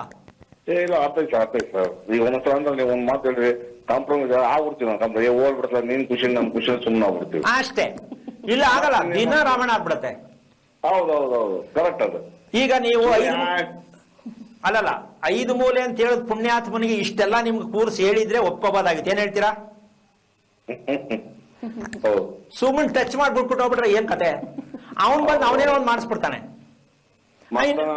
ಇನ್ನೊಬ್ಬ ಬರ್ತಾನೆ ಕಿಟಕಿ ಈ ಕಡೆ ಇಡ್ಬೇಕಿತ್ತು ಅಂತಾನೆ, ಇನ್ನೊಬ್ಬ ಬರ್ತಾನೆ ಸ್ಟೇರ್ ಕೇಸ್ ಈ ಕಡೆ ಇಡ್ಬೇಕಿತ್ತು ಅಂತಾನೆ. ಅಮ್ಮ ಹಿಂಗೆ ಮಾಡಿ ಮಾಡಿ ಮನೆಯೆಲ್ಲ ಒಡ್ಸಾಕ್ಬಿಡ್ತಾರೆ. ಏನಾಗ್ಬೇಕು ಮನೆ ಕಟ್ತೋ ವಿಚಾರ? ಮೂಲತಃ ಆ ಮನೆ ಹೆಣ್ಣ ಗಂಡ ಅಂತ ಫಸ್ಟ್ ತಿಳ್ಕೊಳ್ಳೋ ವಿಚಾರ ಗೊತ್ತಿದ್ಯಾ ಅಂತ ಎಷ್ಟು ಜನ ಗೊತ್ತೈತೆ ನಂಗೆ ಗೊತ್ತಿಲ್ಲ. ಮನೆ ಹೆಣ್ಣ ಗಂಡ ಹೆಂಗ್ರಿ ಇದು? ಮನೇನು ಹೆಣ್ಣು ಗಂಡು ಅಂದ್ರೆ ಏನರ್ಥ ಅಲ್ವಾ? ಈಗ ನಿಮ್ಗೆ ಖುಷಿ ಆಯ್ತು ಅನ್ಕೋತೀನಿ. ನೀವು ಒಂದು ಕೆಲಸ ಮಾಡ್ಬೇಕು, ನಿಮ್ಮಲ್ಲಿ ಮಾಡ್ಬೇಕಾದಂತ ಏನೇ ಆಗ್ಲಿ ಮನಃಶಾಂತಿ ಮುಖ್ಯ ಬೇಕಾಗತ್ತೆ, ಹೌದಲ್ವಾ? ಈ ಮನಃಶಾಂತಿಗೆ ನೀವು ಮಾಡ್ಬೇಕಾದ್ರೆ ಈ ಉತ್ತರ ದಕ್ಷಿಣಕ್ಕೆ 2 ಡೋರ್ ಇಟ್ಟಿದ್ದೀರಾ? ಇವತ್ತು ಶುಕ್ರವಾರ ಆಗಿದೆ, ರಾತ್ರಿ ಮಲಗುವಾಗ ದಕ್ಷಿಣ ಡೋರ್ನ ಕ್ಲೋಸ್ ಮಾಡ್ಬೇಡಿ. 3 ದಿನ ದಯವಿಟ್ಟು ದಕ್ಷಿಣ ಡೋರ್ ಓಪನ್ ಮಾಡಬೇಡಿ. ಉತ್ತರದಲ್ಲೇ ಓಡಾಡಿ ಸ್ವಲ್ಪ ಸುತ್ತಕೊಂಡು ಬಳಸ್ಕೊಂಡು ಹೋದ್ರು ಪರವಾಗಿಲ್ಲ. 3 ದಿನ ಆದ್ಮೇಲೆ ಅಕಸ್ಮಾತ್ ಸೋಮವಾರ ಮಂಗಳವಾರ ದಯವಿಟ್ಟು ಕರೆ ಮಾಡಿ. ನಿಮ್ಮಲ್ಲಿ ಕನಸು ಮನಸ್ಸು ನಿದ್ದೆ ಏನು ಆಗುತ್ತೆ ದಯವಿಟ್ಟು ಪ್ಲಸ್ ಮೈನಸ್ ಏನೇ ಇದ್ರು ದಯವಿಟ್ಟು ಹೇಳಿ. ಈ ಸತ್ಯ ಇಡೀ ಕರ್ನಾಟಕದಲ್ಲಿ ಗೊತ್ತಾಗಬೇಕು. ಮನೆ ಬಾಗಿಲಿಂದ ಮನೆಯಲ್ಲಿ ಎಷ್ಟು ಅಶಾಂತಿ ಆಗತ್ತೆ ಅನ್ನೋ ಪ್ರತಿಯೊಬ್ಬರಿಗೂ ಅರ್ಥ ಆಗಲಿ, ನಿಮಗೂ ಅರ್ಥ ಆಗಲಿ. ಇದು ನನ್ನ ಒಂದು ಕೋರಿಕೆ. ದಯವಿಟ್ಟು ಬೇಜಾರು ಮಾಡ್ಕೋಬೇಡಿ. ಇಷ್ಟನ್ನು ಮಾಡಿ ಇವತ್ತು ಸಾಯಂಕಾಲ ಶ್ರೀನಿವಾಸ ದೇವಸ್ಥಾನ, ನರಸಿಂಹಸ್ವಾಮಿ ದೇವಸ್ಥಾನ, ಆಂಜನೇಯನ ದೇವಸ್ಥಾನ ಯಾವುದಕ್ಕೆ ಹೋಗ್ಬಿಟ್ಟು ಒಂದು ಪ್ರಾರ್ಥನೆ ಮಾಡಿ ಮಲಗುವಾಗ ಮಾಮೂಲಿ ಏನ್ ಡೋರ್ ಕ್ಲೋಸ್ ಮಾಡ್ತಿರೋ ಅದು ಮಾಡಿ. ನಾಳೆ ಬೆಳಗ್ಗೆ ದಕ್ಷಿಣ ಡೋರ್ ಓಪನ್ ಮಾಡಬೇಡಿ, ಉತ್ತರ ಡೋರ್ಗೆ ರಂಗೋಲಿ ಹಾಕೋದು, ಪೂಜೆ ಮಾಡೋದೆಲ್ಲ ಮಾಡ್ಕೊಳ್ಳಿ. ಒಂದು 3 ದಿನ ತಡ್ಕೊಳ್ಳಿ. ಅದನ್ನ ಗಮನಿಸಿ, ನಿಮ್ಮ ಮನಸ್ಸಿನ ಮೇಲೆ ಹೇಗೆ, ನಿಮ್ಮ ಹೆಂಡತಿ ಮನಸ್ಥಿತಿ ಹೇಗೆ ಬರುತ್ತೆ, ವಾತಾವರಣ ಹೇಗೆ ಅನಿಸ್ತು, ಈ ಸತ್ಯ ಗೊತ್ತಾಗತ್ತೆ. ಇನ್ನೊಮ್ಮೆ ಕರೆ ಮಾಡಿ ಹೇಳ್ಕೊಡ್ತೀನಿ, ಯೋಚನೆ ಮಾಡಬೇಡಿ. ಒಳ್ಳೇದಾಗ್ಲಿ. ಕರೆ ಮಾಡಿದ್ದಕ್ಕಾಗಿ ಧನ್ಯವಾದಗಳು ಸರ್. ಗುರುಗಳೇ, ಮತ್ತೊಬ್ರು ಕಾಲರ್ ಇದ್ದಾರೆ. ಹಲೋ ಹಲೋ ಹಲೋ, ನಮಸ್ತೆ, ನಿಮ್ಮ ಹೆಸರು? ನನ್ನ ಹೆಸರು ಶ್ರೀನಿವಾಸ್. ಯಾರ ಬಗ್ಗೆ ತಿಳ್ಕೊಬೇಕಿತ್ತು ಶ್ರೀನಿವಾಸ್ ಅವರೇ? ನನ್ ಬಗ್ಗೆ ನಿಮ್ದು ಲಗ್ನ ತಿಥಿ ನಕ್ಷತ್ರ ತಿಳಿಸಿ. ಸಿಂಹ ರಾಶಿ, ಹ್ಮ್ ಉಬ್ಬ ನಕ್ಷತ್ರ, ಹ್ಮ್ ತ್ರಯೋದಶಿ ತಿಥಿ, ಧನುರ್ ಲಗ್ನ. ಗುರುಗಳಿದ್ದಾರೆ, ಮಾತಾಡಿ. ಹಲೋ, ಹರಿ ಓಂ ಗುರುಗಳೇ. ನಾರಾಯಣ, ಎಲ್ಲಿಂದ ಕರೆ ಮಾಡ್ತಾ ಇದ್ದೀರಾ? ಇದು ಕಾರ್ಕಳದಿಂದ, ಉಡುಪಿ. ಓಕೆ, ಏನ್ ಮಾಡ್ತಿದ್ದೀರಾ ತಾವು? ನಾನು ಕಾಲೇಜಲ್ಲಿ ಕೆಲ್ಸಕ್ಕಿದ್ದೆ. ಓಕೆ, ಮನೆ ಹೊಸದಾ ಹಳೇದಾ? ನಾವು ಬಾಡಿಗೆ ಮನೆಯಲ್ಲಿ ಇದ್ದೇವೆ 5 ವರ್ಷದಿಂದ. ಓಕೆ, ಈಗ ತಮ್ಮ ಪ್ರಶ್ನೆ ಏನು? ನನ್ನ ನಕ್ಷತ್ರದ ಬಗ್ಗೆ.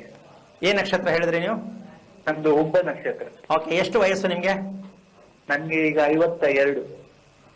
ಓಕೆ, ಈ 52 ವಯಸ್ಸದಲ್ಲಿ ನಿಮಗೆ ಕೊನೆ ಪಕ್ಷ ನಿಮ್ಗೆ ಬುದ್ಧಿ ಅಂತ ನಾನು ಅಂತ ತಿಳ್ಕೊಳ್ಳುವಂತದ್ದು ಎಷ್ಟು ವಯಸ್ಸಿಗೆ ಗೊತ್ತಾಯ್ತು? ಅದು ಈಗ ನಾನು ಸಾಧಾರಣ 3 ವರ್ಷದಿಂದ ನೋಡ್ತಾ ಇದ್ದೇನೆ ಶೋ. ಮದುವೆ ಆಗಿ ಎಷ್ಟು ವರ್ಷ ಆಯ್ತು? ಮದುವೆ ಆಗಿ ನಿನ್ನೆಗೆ 19 ವರ್ಷ ಆಯ್ತು. ಓಕೆ, ಯಾವ ವಾರ ಮದುವೆ ಆದ್ರಿ? ನಾನು ಸೋಮವಾರ.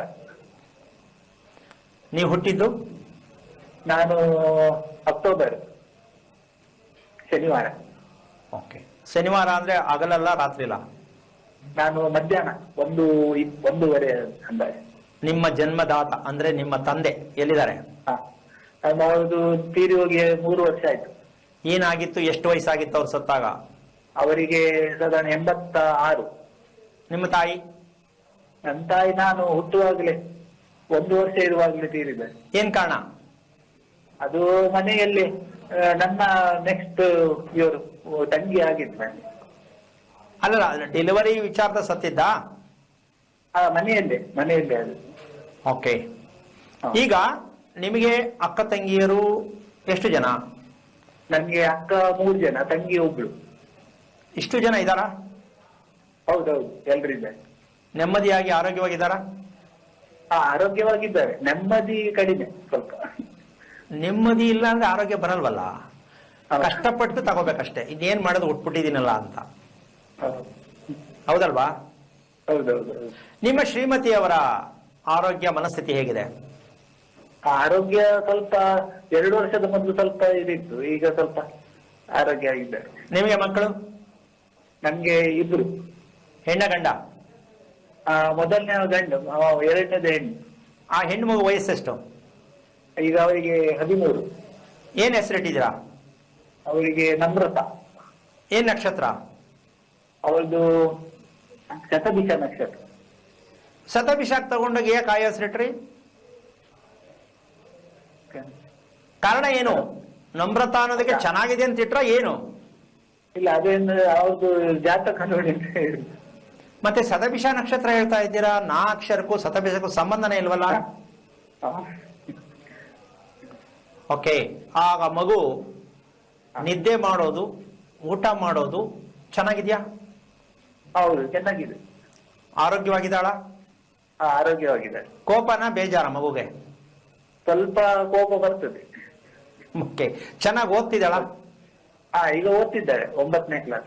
ಬರವಣಿಗೆ ಚೆನ್ನಾಗಿದ್ಯಾ? ಹೌದು, ತುಂಬಾ ಚೆನ್ನಾಗಿದ್ಯಾ? ಹೌದೌದು. ಓಕೆ, ದುಡುಕಿ ಸ್ವಲ್ಪ ಮಾತಾಡ್ತಾಳೆ ಅಂತ ಅನ್ಕೋತೀರಾ ಯಾವಾಗಾರು ಒಂದೊಂದ್ಸಲ? ಹೌದೌದು, ಒಂದೊಂದು ಇದೆ. ಆಗ ನಿಮ್ಗೆ ಬೇಜಾರಾಗುತ್ತಲ್ವ, ಇಷ್ಟು ಚಿಕ್ಕ ವಯಸ್ಸಿಗೆ ಇಷ್ಟು ದೊಡ್ಡ ಮಾತಾಡ್ತಾಳೆ ಅಂತ? ಕೆಲವೊಮ್ಮೆ ಬೇಜಾರಾಗ್ತದೆ. ಈಗ ಅದು ರಿಪೇರಿ ಆಗ್ಬೇಕಾ, ಹಾಗೆ ಇರ್ಬೇಕಾ? ರಿಪೇರಿ ಆಗ್ಬೇಕು. ಯಾವಾಗ ಬರ್ಬೇಕು ಹೇಳಿದ್ದು ನಿಮ್ಮ. ಅಂದ್ರೆ ನಮ್ಮ ಹತ್ರ ಬರ್ಲಿಲ್ಲ ಅಂದ್ರೆ ರಿಪೇರಿ ಮಾಡ್ಕೊಳ್ಳೋದು ಬೇಡ ಅಂತ ತೀರ್ಮಾನ ಮಾಡಿದ್ದೀರಾ? ಅದೊಂದು ಪ್ರಯತ್ನ ಮಾಡುವೆ. ಓಕೆ, ಸೈಟ್ ಎಲ್ಲಿ ತಗೊಂಡಿದ್ದೀರಾ? ಸೈಟ್ ಇಲ್ಲ, ನೋಡ್ತಾ ಇದ್ದೇವೆ, ಅದು ತಪ್ಪಿ ಹೋಗ್ತದೆ. ಅಲ್ಲ, ನೋಡ್ಲೇಬೇಡಿ ನೀವು. ಇವರು ಸೈಟ್ ತಗೊಂಡ್ರೆ ಹಂಗೆ ಕುಸ್ತೋಗ್ಬಿಡ್ತದೆ ಭೂಕಂಪ ಆಗಿ. ಯಾಕೆ ಗುರುಗಳೇ? ಅಯ್ಯೋ, ಅಂತ ಅದೃಷ್ಟ ಪುಬ್ಬ ನಕ್ಷತ್ರ ಅಂತ ಅಲ್ಲ, ಪುಬ್ಬ ನಕ್ಷತ್ರ ಒಂದು, ಶತಭಿಷ ನಕ್ಷತ್ರ. ನಾನು ಹೇಳದ್ನಲ್ಲ, ಭೂಮಿನ ಬಾಗ್ಬಿಟ್ಬಿಡುತ್ತೆ. ಅಪ್ಪಿ ತಪ್ಪಿ ದಬಾಯಿಸಿ ಏನೋ ಮಾಡಿ ತಗೋತೀನಿ ಅಂದ್ರೆ ಪೊಲೀಸರು ಬರ್ತಾರೆ. ಇದು ಲಿಟಿಗೇಷನ್ ಇದೆ, ಪಕ್ಕದವ್ರು ಕೇಸ್ ಕೊಟ್ಟಿದ್ದಾರೆ, ಹಾ ಹಾ. ಪೊಲೀಸ್ ಸ್ಟೇಷನ್ ಬಂದೋಗಿ ಅಂತ. ಯಾಕೆ ಅಷ್ಟು ಕ್ರಿಟಿಕಲ್ ಪೊಸಿಷನ್ ಬರುತ್ತೆ ಗುರುಗಳೇ? ಉಪ ನಕ್ಷತ್ರ, ಪುಬ್ಬ ನಕ್ಷತ್ರ ಅಂತದ್ದೇನಿದೆ ಗುರುಗಳೇ ಅದ್ರಲ್ಲಿ? ಅಮ್ಮ ಅವ್ರ ಅಮ್ಮ ಈ ಅಪ್ಪ ಹುಟ್ಟುವಾಗಲೇ ಹೋಗ್ಬಿಟ್ರು ಹಾ ಅಲ್ವಾ? ಹೌದು. ಇವರು ತಂದೆ ಎಂತ ಪುಣ್ಯವಂತ, ಸ್ವಲ್ಪ ಯೋಚನೆ ಮಾಡು.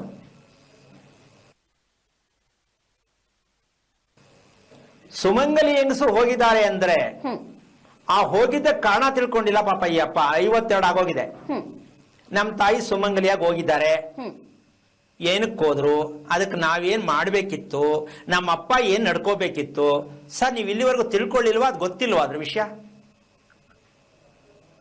Hello, hello. ನಿಮ್ಮ ತಾಯಿ ಹೋಗಿದ್ದು ಸುಮಂಗಲಿ, ಹೌದಾ? ಹೌದು ಹೌದು. ಹಾಗಿರ್ಬೇಕಾದ್ರೆ ಸುಮಂಗಲಿ ಹೋಗಿದ್ದ ಕಾರಣ ಏನು, ಇದಕ್ಕೆ ನಾವೇನು ಮಾಡ್ಬೇಕು, ನಮ್ ತಂದೆ ಏನ್ ಮಾಡಿದ್ರು, ನಿಮ್ಗೆ ಏನಾದ್ರ ಬಗ್ಗೆ ಗೊತ್ತಿಲ್ವಾ? ಇಲ್ಲ ಇಲ್ಲ ಇಲ್ಲ. ಓಕೆ. ನಿಮಗೆ ನಿದ್ದೆ ಮತ್ತೆ ಊಟ ಇದು ಎರಡರಲ್ಲಿ ಯಾವುದು ತುಂಬಾ ಖುಷಿಯಾಗಿ ಅನುಭವಿಸ್ತಾ ಇದ್ದೀರಾ? ನಾನು ಊಟದೆ. ನಿದ್ದೆ ಬರ್ತದೆ, ಮಧ್ಯೆ ಎಚ್ಚರ ಆಗ್ತದೆ ಸ್ವಲ್ಪ. ಅದೇ ತಾನೇ ಇರೋದು ಸಮಸ್ಯೆ.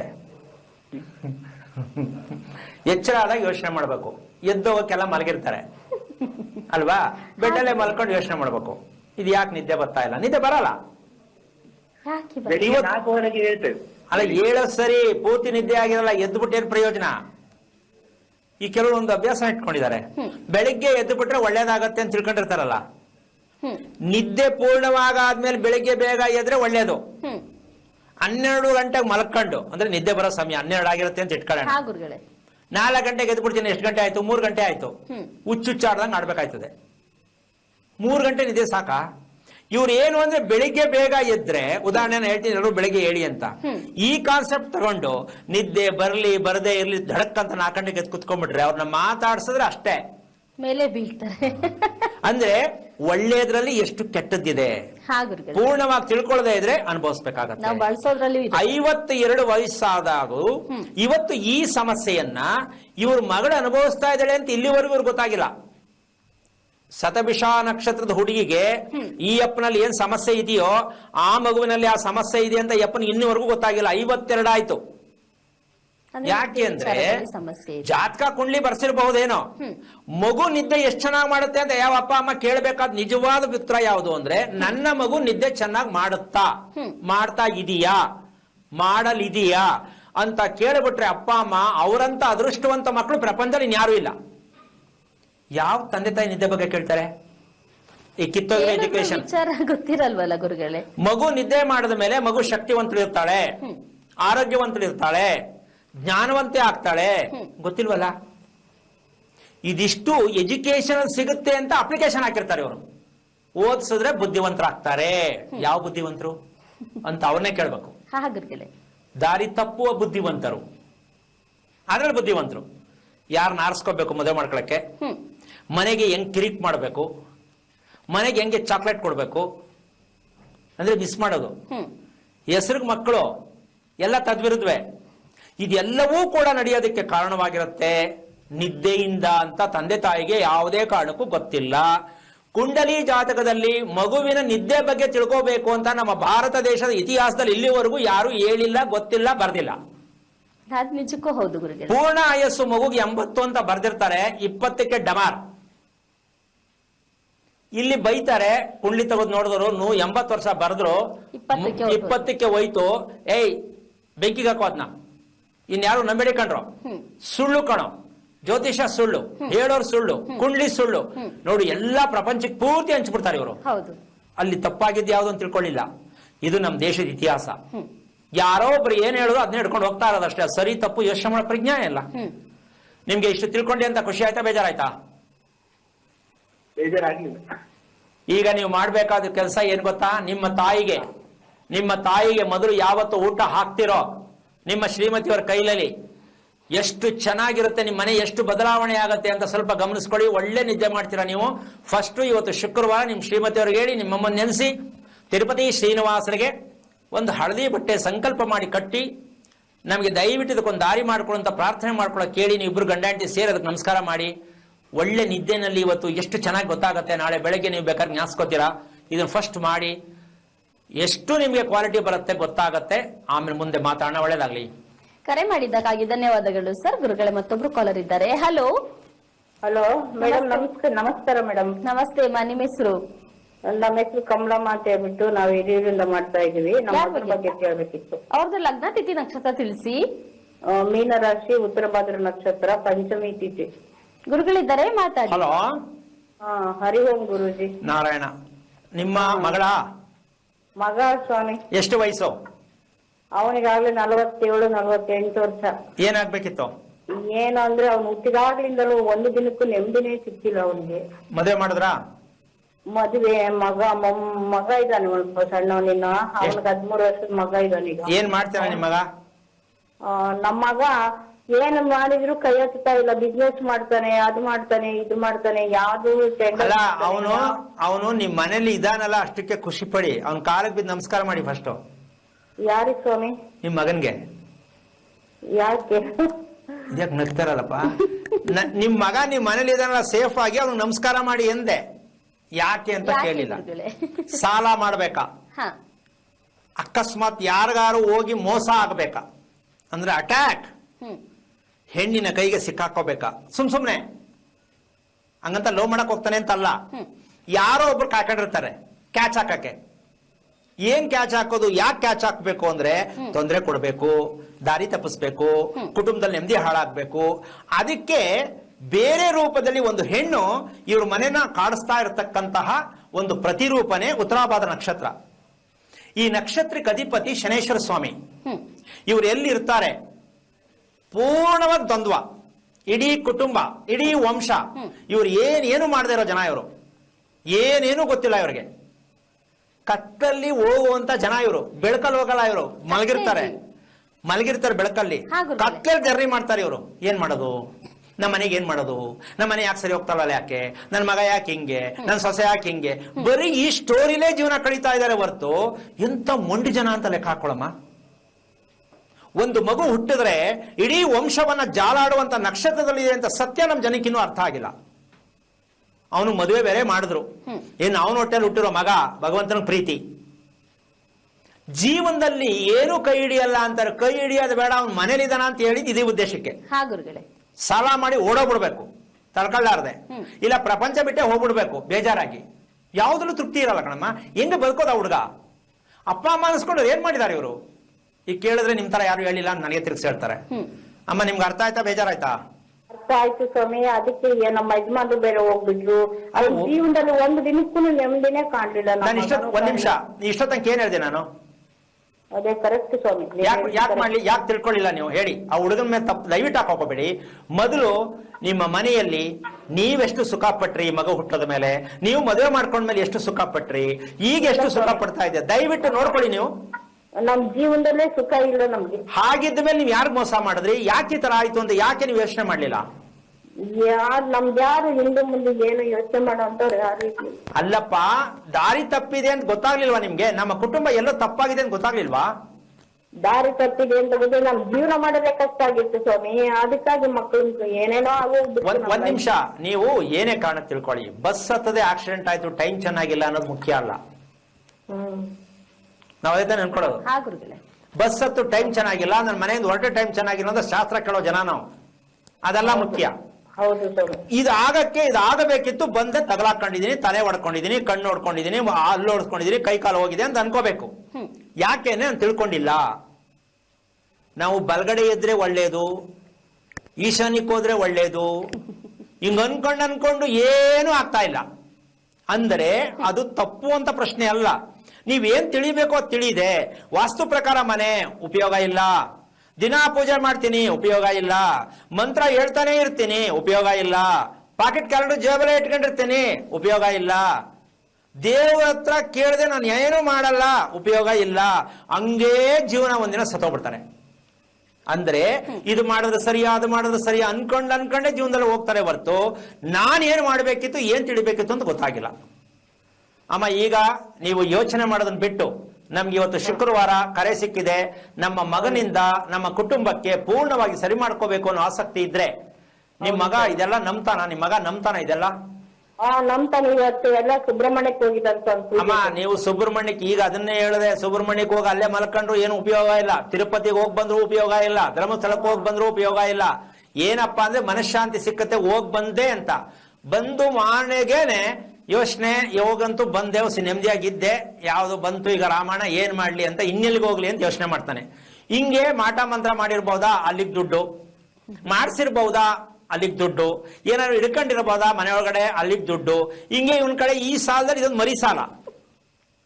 ದಯವಿಟ್ಟು ಈ ಮರಿ ಸಾಲ ಮಾಡೋ ಅಭ್ಯಾಸ ಬೇಡ. ಅಂದ್ರೆ ನಿಮ್ಮ ಮಗನ ಫಸ್ಟ್ ತಿಳ್ಕೊಳ್ಳೋಕೆ, ನೀವು ನಿಮ್ಮ ಮಗ ಇಬ್ರು ಬನ್ನಿ, ನಿಮ್ಮ ಪೂರ್ಣ ಸತ್ಯಾಂಶ ಏನು, ನಿಮ್ಮ ಯಜಮಾನರ ಕಥೆ ಏನು, ನಿಮ್ಮ ಮಗ ಉತ್ತರಾಭಾದ್ರಕ್ಕೆ ಏನಕ್ಕೆ ಬಂದ, ಈ ಸತ್ಯ ತಿಳ್ಕೊಳ್ಳಿ, ಒಳ್ಳೇದಾಗ್ಲಿ. ಕರೆ ಮಾಡಿದ್ದಕ್ಕಾಗಿ ಧನ್ಯವಾದಗಳು ಮಾ ಗುರುಗಳೇ. ಮತ್ತೊಬ್ರು ಕಾಲರಿದ್ದಾರೆ. ಹಲೋ ಹಲೋ ಹಲೋ, ನಾನ್ ಮಾತಿರೋದು ಕೇಳಿಸ್ತಿದ್ಯಾ? ಕೇಳಿಸ್ತಾ ಇದೆ ಮೇಡಮ್. ನಮಸ್ತೆ ಸರ್, ನಿಮ್ ಹೆಸರು? ನನ್ನ ಹೆಸರು ಯೋಗಾನಂದ ಮೇಡಮ್. ಯಾರ ಬಗ್ಗೆ ತಿಳ್ಕೊಬೇಕಿತ್ತು ಸರ್? ನನ್ ಬಗ್ಗೆನೆ ಮೇಡಮ್. ನಿಮ್ದು ಲಗ್ನ ತಿಥಿ ನಕ್ಷತ್ರ ತಿಳಿಸಿ. ನಂದು ಲಗ್ನ ತಿಥಿ ಬಂದು ಮೇಡಮ್ ಯೋಗಾನಂದ, ಧನುಸ್ಸು ರಾಶಿ, ಮೂಲ ನಕ್ಷತ್ರ. ಸಾಕು ಹೇಳಿ, ಸಾಕು ಸಾಕು ಬಿಡಿ. ಗುರುಗಳಿದ್ದಾರೆ, ತುಂಬಾ ಮಾತಾಡಿ ಕಷ್ಟ ಪಡ್ತಾ ಇದ್ದೀರಾ, ಯಾಕೆ ಇಷ್ಟೊಂದು ಪರದಾಡ್ತಿದ್ದೀರಾ? ಇವೆಲ್ಲ ಅಭ್ಯಾಸ ಇಲ್ಲ ಅಂತ ಕಾಣಿಸುತ್ತೆ ನಿಮ್ಗೆ. ಸರ್ ಇದೆಲ್ಲ ಅಭ್ಯಾಸ ಇಲ್ಲ ಅಂತ ಕಾಣಿಸುತ್ತೆ ಅಂದೆ. ಅಲ್ಲಿ ಇಷ್ಟೊಂದು ಪರದಾಡ್ತಾ ಇದ್ದೀರಲ್ಲ, ಏನ್ ಮಾಡ್ತಾ ಇದ್ದೀರಾ ತಾವು? ಏನ್ ಮಾಡ್ತಾ ಇದ್ದೀರಾ? ನಾನು ಡ್ರೈವಿಂಗ್ ಕೆಲಸ ಸ್ವಾಮಿ. ಎಷ್ಟು ವಯಸ್ಸು ತಮ್ಗೆ? ನನಗೆ ಇವಾಗ 55. ಯಾವ ವಾರ ಹುಟ್ಟಿದ್ರಿ ಗೊತ್ತಾ? ಶುಕ್ರವಾರ ಹುಟ್ಟಿರೋ ಸ್ವಾಮಿ. ಹಗಲಲ್ಲ ರಾತ್ರಿ ಇಲ್ಲ? ರಾತ್ರಿ 10:35. ಓಕೆ. ಈಗ ನೀವು ನಿಮ್ಮ ವೃತ್ತಿಯಲ್ಲಿ ಖುಷಿಯಾಗಿದ್ದೀರಾ ಅಥವಾ ಏನೋ ಮಾಡ್ಬೇಕಲ್ಲ, ಇನ್ ಗತಿ ಇಲ್ವಲ್ಲ, ಮಾಡ್ತಾ ಇದೀನಿ ಅಂತ ಇದ್ದೀರಾ? ಹೌದು ಸ್ವಾಮಿ, ಮಾಡ್ತಾ ಇದ್ದೀನಿ, ಅದೇ ಮಾಡ್ತಾ ಇದ್ದೀನಿ. ಓಕೆ. ಎಷ್ಟು ವರ್ಷ ಆಯ್ತು ಮದುವೆ ಆಗಿ? ಮದುವೆ ಆಗಿ 27 ವರ್ಷ ಆಯ್ತು ಸ್ವಾಮಿ. ಮಕ್ಕಳೆಷ್ಟು? ಮಕ್ಕಳು 3 ಜನ ಸ್ವಾಮಿ. ಹೆಣ್ಣು ಗಂಡು? ಮೊದಲನೇದು ಹೆಣ್ಣು ಮತ್ತೆ 2 ಗಂಡು ಸ್ವಾಮಿ. ಮದುವೆ ಮಾಡಿದ್ದೀರಾ ಯಾರಿಗಾರು? ಮಗಳಿಗೆ ಮದುವೆ ಮಾಡಿದ್ವಿ ಸ್ವಾಮಿ. ನೆಮ್ಮದಿಯಾಗಿದ್ದಾಳ ಮಗಳು? ಖುಷಿಯಾಗಿ ಖುಷಿಯಾಗಿದ್ದಾಳೆ, ಅಷ್ಟು ತೃಪ್ತಿ ಇಲ್ಲ. ಮಗ ಓದ್ತಿದ್ದಾನೆ ಸ್ವಾಮಿ, ಇವಾಗ ಕಾಲೇಜಿಗೆ ಹೋಗ್ತಿದ್ದಾನೆ ಅವನು. ಎಷ್ಟು ವಯಸ್ಸು ಅವನಿಗೆ? ಇನ್ನೊಬ್ಬ ಎಷ್ಟು ವಯಸ್ಸು ಅವನಿಗೆ? ಅವನಿಗೆ 22 ಸ್ವಾಮಿ. ಏನ್ ನಕ್ಷತ್ರ ಅವನು? ಅವನು ಹೋಗ್ಲಿ ಬಿಡಿ, ಪಾಪ ಅದು ತಿಳ್ಕೊಂಡಿಲ್ಲ ನೀವು. ಚಿಕ್ಕವನಿಗೆ ಎಷ್ಟು ವಯಸ್ಸು? ಚಿಕ್ಕವನಿಗೆ 21 ವರ್ಷ ಸ್ವಾಮಿ. ಅವನ ಹೆಸರೇನು? ಅವನ ಹೆಸರು ಆಕಾಶ್. ಆಕಾಶ್. ಓಕೆ. ಈಗ ಮಕ್ಕಳ ವಿಷಯದಲ್ಲಿ ತೃಪ್ತಿಯಾಗಿದೆ ಅಂತ ಅನ್ಸತ್ತಾ, ಇಲ್ಲ ಸರಿ ಆಗ್ತಾ ಇಲ್ಲ, ಏನ್ ಮಾಡೋದು ಅಂತ ಅನ್ಸತ್ತಾ ನಿಮ್ಗೆ? ನನಗೆ ಅಷ್ಟು ತೃಪ್ತಿ ಇಲ್ಲ ಸ್ವಾಮಿ. ಮಕ್ಕಳು ಓದ್ತಾ ಇದ್ದಾರೆ. ಓಕೆ. ನಿಮ್ಮ ಶ್ರೀಮತಿಯವರ ಹೆಂಗಿರ್ತಾರ, ಅವ್ರ ಭವಿಷ್ಯ ಹೆಂಗಿರುತ್ತೋ. ಅಲ್ಲ, ಭವಿಷ್ಯದ ಕತೆ ಬೇಡ. ನಾವು ನೀವು ಭವಿಷ್ಯ ಬರೆಯಕ್ಕೆ ಯಾರ್ದು ಆಗಲ್ಲ. ಭವಿಷ್ಯ ಅವ್ರವ್ರ ಕೈಲಿರುತ್ತೆ, ಭವಿಷ್ಯ ಎಲ್ಲೂ ಇಲ್ಲ. ನಿಮ್ಮ ಶ್ರೀಮತಿಯವರ ಆರೋಗ್ಯ ಆಗಿದೆ? ನಮ್ಮ ಶ್ರೀಮತಿಯವರ ಆರೋಗ್ಯನು ಅವಾಗವಾಗ ಕೆಡ್ತಾ ಇರ್ತದೆ ಸ್ವಾಮಿ. ಸೊ ನಿದ್ದೆ ಇಬ್ಬರಲ್ಲಿ, ನೀವು ನಿಮ್ಮ ಹೆಂಡತಿ ಇಬ್ರಿಗೂ ಲೆಕ್ಕ ಹಾಕ್ರೆ ನಿದ್ದೆ ಯಾರು ಚೆನ್ನಾಗಿ ಮಾಡ್ತೀರಾ? ನಿದ್ರೆ ನಮ್ಮ ಹೆಂಗಸು ಚೆನ್ನಾಗಿ ಮಾಡ್ತಾರೆ ಸ್ವಾಮಿ. ಹಗಲ್ ನಿದ್ದೆನಾ ರಾತ್ರಿ ನಿದ್ದೆನಾ? ರಾತ್ರಿ ನಿದ್ದೆ. ಹಗಲಲ್ಲಿ ಮಲಗಲ್ವಾ? ಹಗಲಲ್ಲೂ ಮಲಗಿರ್ತಾರ ಅವರು. ನೀವ್ ಹೇಳಲ್ವಾ? ಸ್ವಲ್ಪ ಮಲಗ್ತಾರೆ ಎದೊಳ್ತಾರೆ, ಮಲಗ್ತಾರೆ ಎದೊಳ್ತಾರೆ. ಅಲ್ಲ, ನೀವ್ ಹೇಳಲ್ವಾ ಯಾಕೆ ಇಷ್ಟೊಂದು ಹಗಲಲ್ಲಿ ಮಲಕತಿ ಅಂತ? ಆರೋಗ್ಯ ಸಮಸ್ಯೆ ಅಂತಾರೆ. ಓಕೆ. ಈಗ ನಿಮ್ಮ ಮನೆ ಎಷ್ಟು ವರ್ಷದ್ದು? ಸ್ವಾಮಿ, ನಿಮ್ಮ ಮನೆ ಎಷ್ಟು ವರ್ಷದ್ದು? ನಮ್ಮ ಮನೆ ಇವಾಗ ನಾನು ಬಾಡಿಗೆ ಮನೆಯಲ್ಲಿರೋ ಸ್ವಾಮಿ. 3 ವರ್ಷ ಆಯ್ತು ಸ್ವಾಮಿ. ಇದಕ್ ಮುಂಚೆ ಎಲ್ಲಿದ್ರಿ? ಇದಕ್ ಮುಂಚೆ ಹಿಂಗೆ ಇದೇ ಏರಿಯಲ್ಲಿ ಚೇಂಜ್ ಮಾಡ್ತಾ ಇದೀವಿ ಓಕೆ. ಈಗ ನಿಮ್ಮ ಮನೆ ಇದಿರಲ್ಲ, ನೀವು ಗ್ರೌಂಡ್ ಫ್ಲೋರ್ ಇದ್ದೀರಾ ಫಸ್ಟ್ ಫ್ಲೋರಾ? ಫಸ್ಟ್ ಫ್ಲೋರ್ ಸ್ವಾಮಿ. ಗ್ರೌಂಡ್ ಅಲ್ಲಿ ಯಾರಿದ್ದಾರೆ? ಗ್ರೌಂಡ್ ಅಲ್ಲಿ ಖಾಲಿ ಇದೆ ಸ್ವಾಮಿ. ಇವಾಗ ಇದ್ರು, ಈಗ ರೀಸೆಂಟ್ ಖಾಲಿ ಮಾಡಿದ್ರು. ಬಾಡಿಗೆಯವರು ಇದ್ರು ಖಾಲಿ ಮಾಡಿದ್ದಾರೆ? ಖಾಲಿ ಮಾಡಿದ್ದಾರೆ. ಓಕೆ. ನಿಮ್ಮ ಮನೆ ಅಳತೆ ಲೆಕ್ಕ ಹಾಕಿದ್ರೆ ಅಂದಾಜಾಗಿ ಬಾಡಿಗೆ ಮನೆನೇ ಆಗಿದ್ರು ಕೂಡ ಉತ್ತರ ದಕ್ಷಿಣ ಜಾಸ್ತಿ ಇದೆಯಾ, ಪೂರ್ವ ಪಶ್ಚಿಮ ಜಾಸ್ತಿ ಇದೆಯಾ? ಪೂರ್ವ ಪಶ್ಚಿಮ ಜಾಸ್ತಿ ಇದೆ ಸ್ವಾಮಿ. ಉತ್ತರ ದಕ್ಷಿಣ ಕಡಿಮೆ ಇದೆ? ಕಡಿಮೆ ಇದೆ. ಎಷ್ಟು ಫ್ಲೋರ್ ನಿಮ್ದು ಮನೆ? ನಮ್ದು ಫಸ್ಟ್ ಫ್ಲೋರ್ ಸ್ವಾಮಿ. ಅಲ್ಲ, ಟೋಟಲಿ ಎಷ್ಟು ಮನೆ, ಎಷ್ಟು ಫ್ಲೋರ್ ಇದೆ ಅಂದೆ? 3 ಫ್ಲೋರ್ ಇದೆ ಸ್ವಾಮಿ. ಓನರ್ ಇಲ್ಲ? ಓನರ್ ಇಲ್ಲ? ಓನರ್ ಇಲ್ಲ ಸ್ವಾಮಿ. ಓಕೆ. 3 ಫ್ಯಾಮಿಲಿ ಇರುವಂತ ಬಿಲ್ಡಿಂಗ್ ಅದು? ಹೌದು ಸ್ವಾಮಿ. ಓಕೆ. ಈ ಮನೆಗೆ ಬಂದ ಮೇಲೆ ನೀವು ಹೇಗ ಅನಿಸ್ತಾ ಇದೆ? ಮನಸ್ಸು ಪರವಾಗಿಲ್ಲ ಅನಿಸ್ತಿದ್ಯಾ, ಇಲ್ಲ ಏನು ಪ್ರಯೋಜನ ಇಲ್ಲ, ಆತಂಕದಲ್ಲಿ ಇದೀವಿ ಏನ್ ಅನಿಸ್ತಾ ಇದೆ? ಸ್ವಲ್ಪ ಪರವಾಗಿಲ್ಲ ಅನ್ಸುತ್ತೆ ಸ್ವಾಮಿ. ಅಷ್ಟು ಹೇಳ್ಕೊಳಂಗಿಲ್ಲ, ಸ್ವಲ್ಪ ಒಂದು 60%. ಓಕೆ. ನಿಮ್ ತಂದೆ ಇದಾರಾ? ಇಲ್ಲ ಸ್ವಾಮಿ, ನಮ್ ತಂದೆ ಚಿಕ್ಕದ್ರಲ್ಲಿ ಎಲ್ಲೋದ್ರು ಅಂತ ಗೊತ್ತಿಲ್ಲ ಸ್ವಾಮಿ. ಈಗ ನೀವು ಅದ್ರ ಬಗ್ಗೆ ತೀರ್ಮಾನ ತಗೊಳ್ಳಿಲ್ವಾ? ಅವಾಗ ನಮ್ಮ ಹಿರಿಕರೆಲ್ಲ ಹುಡುಕಿದ್ರು ಸ್ವಾಮಿ, ನಾವು ಎಲ್ಲ ಹುಡುಕಿದ್ರೆ ಎಲ್ಲಿ ಸಿಗ್ತಾರ? ಅವ್ರು ಏನ್ ಜಾತ್ರೆ ಸಿಗ್ತಾರ ಹುಡುಕಿದ್ರೆ? ಆಮೇಲೆ ಏನಕ್ಕೆ ಹೋದ್ರು? ಎಲ್ಲೆಲ್ಲೋ- ಒಂದ್ ನಿಮಿಷ ಹಾ, ಸರ್. ಹುಡುಕ್ತಿವಿ ಅಂದ್ರೆ ಅದ್ ಹೆಂಗ್ ಸಿಗ್ತಾರೆ ಅಂತ ನಂಗೆ ಗೊತ್ತಿಲ್ಲ. ನಾವು ಅವಾಗ ನಮ್ಗೂ ಅಷ್ಟು ಇದಿರ್ಲಿಲ್ಲ ಸ್ವಾಮಿ, ನಾವು ಚಿಕ್ಕ ಮಕ್ಕಳು. ಸರಿಪಾ, ಈಗ ನಮ್ದು- ದೊಡ್ಡವರಾದ್ಮೇಲೆ ತಿಳ್ಕೊಬೇಕಲ್ವಾ? ಹೌದು ಸ್ವಾಮಿ. ಯಾಕೆ ತಿಳ್ಕೊಂಡಿಲ್ಲ? ಇದ್ರ ಅರ್ಥ ಏನು ಅಂದ್ರೆ, ಹ್ಮ್ ಇವತ್ತು ಅದೇ ಮಾತಾಡಿದ್ದು, ಮನೆ ಬಿಟ್ಟು ಹೋಗ್ಬೋದು, ಹೋಗ್ಬೋದು. ಅಕಸ್ಮಾತ್ ಏನೋ ಆಗ್ಬಹುದು. ಹ್ಮ್. ಈ ತರದ್ದು ಇವರು ಮೂಲಾನಕ್ಷತ್ರದಲ್ಲಿ ಹುಟ್ಟಿದ್ದಾರೆ ಅಂತ ಲೆಕ್ಕಾಚಾರ ತಗೊಂಡ್ರೆ, ಇವ್ರು ಹುಟ್ಟೋದು ರಾತ್ರಿ 10:30. ಹೌದು. ಆ ಸತ್ಯನ ಇನ್ನು ಯಪ್ಪ ತಿಳ್ಕೊಂಡಿಲ್ಲ. ರಾತ್ರಿ ಏನು ಕೊಡ್ತೆ ನಾನು ತಿಳ್ಕೊಂಡಿಲ್ಲ. ಮದುವೆ ಆಯ್ತು, ಮಕ್ಕಳಾಯ್ತು, ಅವ್ರಿಗೆ ಮದುವೆ ಮಾಡೋ ವಯಸ್ಸು ಬಂತು, ಇನ್ನೂ ಮೂಲಾ ನಕ್ಷತ್ರ ರಾತ್ರಿ ಹುಟ್ಟೋ ಸರಿನಾ ತಪ್ಪ ಅಂತ ತಿಳ್ಕೊಂಡಿಲ್ಲ. ಆಮೇಲೆ ಮಕ್ಕಳು ಭವಿಷ್ಯ ಯೋಚನೆ ಮಾಡ್ತಾರೆ. ಇವರು ಭವಿಷ್ಯ ಎಲ್ಲಿ ಬಂತು? ಇವರು ಸಾಲದ ರೀತಿಯಲ್ಲೇ ಬದುಕಬೇಕು. ಏನ್ ಸಾಲ ಅಂದ್ರೆ ಅಡ್ಜಸ್ಟ್ಮೆಂಟ್. ನಾಳೆಗೆ ಹೆಂಗಪ್ಪ, ಈ ತರದಲ್ಲೇ ಬದುಕಬೇಕು. ಇದನ್ನ ಸಾಲದ ಜೀವನ ಅಂತಾರೆ, ಅಡ್ಜಸ್ಟ್ಮೆಂಟ್. ಹೋಗ್ಲಿ, ಹೋದ ವಾರ ಆಯ್ತು, ಈ ವಾರ ಸರಿನಾ? ಹೋಗ್ಲಿ, ಹೋದ್ ತಿಂಗಳಾಯ್ತು, ಈ ತಿಂಗಳಾದ್ರು ಸರಿನಾ? ಸಿಕ್ಕೋದೇ ಇಲ್ಲ ಇವ್ರಿಗೆ. ಇವ್ರು ಹುಡುಕ್ತಾನೆ ಇರ್ಬೇಕು, ಯಾವಾಗ ಸರಿ ಹೋಗುತ್ತೆ ಅಂತ. ಇದನ್ನ ನೋಡಿ ಮಕ್ಕಳು ಯೋಚನೆ ಮಾಡ್ತಾರೆ, ನಮ್ಮಪ್ಪ ನಮ್ಮ ಅಮ್ಮನಿಗೆ ನೆಮ್ಮದಿಯಾಗಿ ಬದುಕಕ್ಕೆ ಬಂದಿಲ್ಲ, ಗೊತ್ತಿಲ್ಲ, ಇವರು ನಂಬ್ಕೊಂಡ್ರೆ ನಮ್ ಕತೆ ಅಷ್ಟೇ ಅಂತ ಅವರೊಂದು ಟ್ರ್ಯಾಕ್ ಯೋಚನೆ ಮಾಡಕ್ ಶುರು ಮಾಡ್ತಾರೆ. ಇವ್ರು ಓದ್ತಾವ್ರೆ, ಮಕ್ಕಳು ಮುಂದೆ ಏನೋ ಚೆನ್ನಾಗಾಗ್ತಾರೆ ಅಂತ ಇವ್ರು ಅನ್ಕೊಂಡಿರ್ತಾರೆ. ಇವರೇ ಚೆನ್ನಾಗಿಲ್ಲ ಅಂದ್ರೆ ಮಕ್ಕಳನ್ನ ಚೆನ್ನಾಗಾಗ್ತಾರೆ?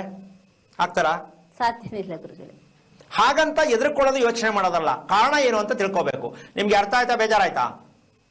ಅರ್ಥ ಆಗ್ತಿದೆ ಸ್ವಾಮಿ ಇವಾಗ. ನಿಮ್ಮ ತಂದೆ ಹೋಗಿರುವಂತಹ ವಿಷಯ ಒಂದು ತಿಳ್ಕೊಂಡ್ರೆ ಸಾಕು. ಅದು ಒಂದೇ ದಿನ ತಿಳ್ಕೋಬಹುದು. ಏನಾದರೂ, ಏನಾಗಿದ್ದಾರೆ ಅನ್ನೋದನ್ನ ತಿಳ್ಕೋಬಹುದು. ಒಂದು. ಎರಡನೇದು, ಮೂಲಾ ನಕ್ಷತ್ರ ರಾತ್ರಿ ಹೊತ್ತು ಹುಟ್ಟಿದ್ರೆ ಕುಟುಂಬ ಹೇಗಿರತ್ತೆ? ಇವತ್ತು ನಿಮ್ಮ ಹೆಂಡತಿ ಪ್ರತಿ ದಿನ ನೀವೇನೇ ವಾಸ್ತು ಪ್ರಕಾರ ಮನೆ ಕಟ್ಟಿದ್ರು, ಮನೆ ಕಟ್ಟಕ್ಕಂತೂ ಆಗಲ್ಲ, ಸೈಟ್ ಅಂತೂ ಸಿಕ್ಕಲ್ಲ.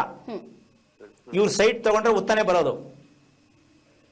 ಇವತ್ತು ರಿಜಿಸ್ಟರ್ ಮಾಡ್ಕೊಂಡ್ರೆ ನಾಳೆ ಬೆಳಗ್ಗೆ ನೋಡ್ರೆ ಉತ್ತ ಬಂದಿರ್ತದೆ. ಆ ತರದ ಒಂದು ವ್ಯವಸ್ಥೆ ಮೂಲಾ ನಕ್ಷತ್ರ. ಇದು ಕ್ಲೀನ್ ಮಾಡ್ಕೋಬೇಕು ಅನ್ನೋದನ್ನ ನೀವು ತಿಳ್ಕೊಳ್ಳೋಕೆ ಪ್ರಯತ್ನ ಮಾಡಬೇಕು. ಯಾಕೆ ಅಂದ್ರೆ, ನಿಮ್ಮ ಶ್ರೀಮತಿಯವರು ನಿಮ್ಮ ಜೊತೆಯಲ್ಲಿ ಸಂಸಾರ ಮಾಡ್ತಾ ಇದ್ದಾರಲ್ಲ, ಖುಷಿ ಪಡಿ.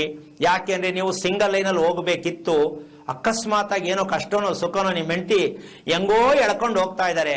ಇದನ್ನ ನೀವು ನೋಡಿ ಇರೋದೇ ಹಿಂಗೆ ಅಂತ ನೀವು ತಿಳ್ಕೊಂಡಿದ್ದೀರಾ. ಇದೇನಕ್ಕೆ ಬೇಕು ಈ ಜೀವನ? ಬೇಜಾರಾಯ್ತಾ? ಅರ್ಥ ಆಯ್ತಾ? ಅರ್ಥ ಆಯ್ತು, ಬೇಜಾರೇನಿಲ್ಲ. ಅರ್ಥ ಇದನ್ನ ನೀವು ಎದುರ್ಕೊಳ್ಳೋದಲ್ಲ. ಏನೋ ಆಗ್ಬಿಟ್ಟಿದೆ ಅಂತಲ್ಲ, ಮಕ್ಕಳಿಗೆ ಇನ್ನೂ ಏನು ಮಾಡಿಲ್ಲ, ಆದ್ರೂ ಒಂದು ಮದುವೆ ಮಾಡ್ಬಿಟ್ಟಿದ್ದೀರಾ. ನೀವು ಮದುವೆ ಮಾಡ್ಕೊಂಡ್ರೆ ಕರ್ಮನೆ ತೊಳೆದಿಲ್ಲ, ಅದಕ್ಕೂ ದಾರಿಯಾಗಿ ಕಳಿಸ್ಬಿಟ್ರಿ. ಆದರೆ ಈಗ ನಾವು ಏನ್ ಪ್ರಯತ್ನವನ್ನ ಮಾಡಿದ್ರೆ ನಮ್ಮ ಕುಟುಂಬ ಸೇಫ್ ಆಗತ್ತೆ, ನೆಮ್ಮದಿಯಾಗಿ ಆರೋಗ್ಯವಾಗಿರ್ತೀವಿ.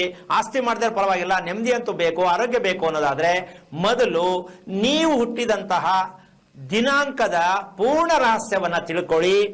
ನಿಮ್ಮ ಮಕ್ಕಳ ಕತೆ ಪೂರ್ತಿ ಸಿಗತ್ತೆ. ಅಥವಾ ನಿಮ್ಗೆ ಸಿಕ್ಕಿಲ್ಲ, ನಿಮ್ಮ ಮಕ್ಕಳ ಬಗ್ಗೆ ತಗೊಳ್ಳಿ, ಅಥವಾ ನೀವು ಮದುವೆ ಮಾಡ್ಕೊಂಡು ತಂಗ ಲಗ್ನ ಪತ್ರಿಕೆ ತಗೊಳ್ಳಿ. ಯಾವುದೋ ಒಂದು ಆಧಾರ ತಗೊಂಡು ಮೊದಲು ತಿಳ್ಕೊಳ್ಳೋಕೆ ತಪ್ಪು ಎಲ್ಲ ಆಗಿದೆ ಅಂತ ತಿಳ್ಕೊಳ್ಳೋಕೆ ಪ್ರಯತ್ನ ಮಾಡಿ. ಯೋಚನೆ ಮಾಡಬೇಡಿ. ಶುಕ್ರವಾರ ಕರೆ ಸಿಕ್ಕಿದೆ, ಭಗವಂತ ಒಳ್ಳೇದ್ ಮಾಡ್ಲಿ. ನಾಳೆ ಆಂಜನೇಯ ದೇವಸ್ಥಾನಕ್ಕೆ ಹೋಗಿ ಒಪ್ಪಿಸ್ಬಿಡಿ, ಭಗವಂತ ನಂಗೆ ದಾರಿ ತೋರಿಸುವಂತ. ತುಂಬಾ ಖುಷಿ ಇರತ್ತೆ. ನಾಳೆ ಮಧ್ಯಾಹ್ನ ಒಂದು ಊಟ ಮಾತ್ರ ಮಾಡಿ, ಬಾಳೆಲೆಯಲ್ಲಿ ಊಟ ಮಾಡಿ. ನಾಳೆ ರಾತ್ರಿ ಎಷ್ಟು ಚೆನ್ನಾಗಿ ನಿಮ್ಗೆ ಖುಷಿ ಆಗತ್ತೆ ಅಂತ ನಿಮ್ಗೆ ಅರ್ಥ ಆಗತ್ತೆ. ಇನ್ನೊಮ್ಮೆ ಅವಕಾಶ ಆದಾಗ ನಾನು ಆಂಜನೇಯ ದೇವಸ್ಥಾನಕ್ಕೆ ಹೋಗೋದಕ್ಕೆ ಪ್ರಾರಂಭ ಮಾಡ್ಕೊಂಡಿದ್ದೀನಿ ಅನ್ನೋ ಸಂಕಲ್ಪವನ್ನ ಮಾಡ್ಕೊಳ್ಳಿ. 5 ದಿನ ಮಾಡಿ ಸಾಕು, ನಿಮ್ಗೆ ಏನೋ ಒಂದು ದಾರಿ ಸಿಕ್ಕತ್ತೆ. ಒಳ್ಳೇದಾಗ್ಲಿ. ಕರೆ ಮಾಡಿದ್ದಕ್ಕಾಗಿ ಧನ್ಯವಾದಗಳು ಸರ್. ಗುರುಗಳೇ, ಇನ್ನು ಭೂಮಿಗೂ ಮತ್ತೆ ಸೂರ್ಯನಿಗೂ ಹೊಂದಾಣಿಕೆಯನ್ನ ಮಾಡ್ಬೇಕು ಅನ್ನುವಂತ ವಿಚಾರ, ಅದು ಯಾಕೆ ಹೊಂದಾಣಿಕೆ ಮಾಡ್ಬೇಕು ಗುರುಗಳೇ? ಮಾಡೋದ್ರಿಂದ ಏನೆಲ್ಲ ಸಿಗುತ್ತೆ ಇಲ್ಲಿ?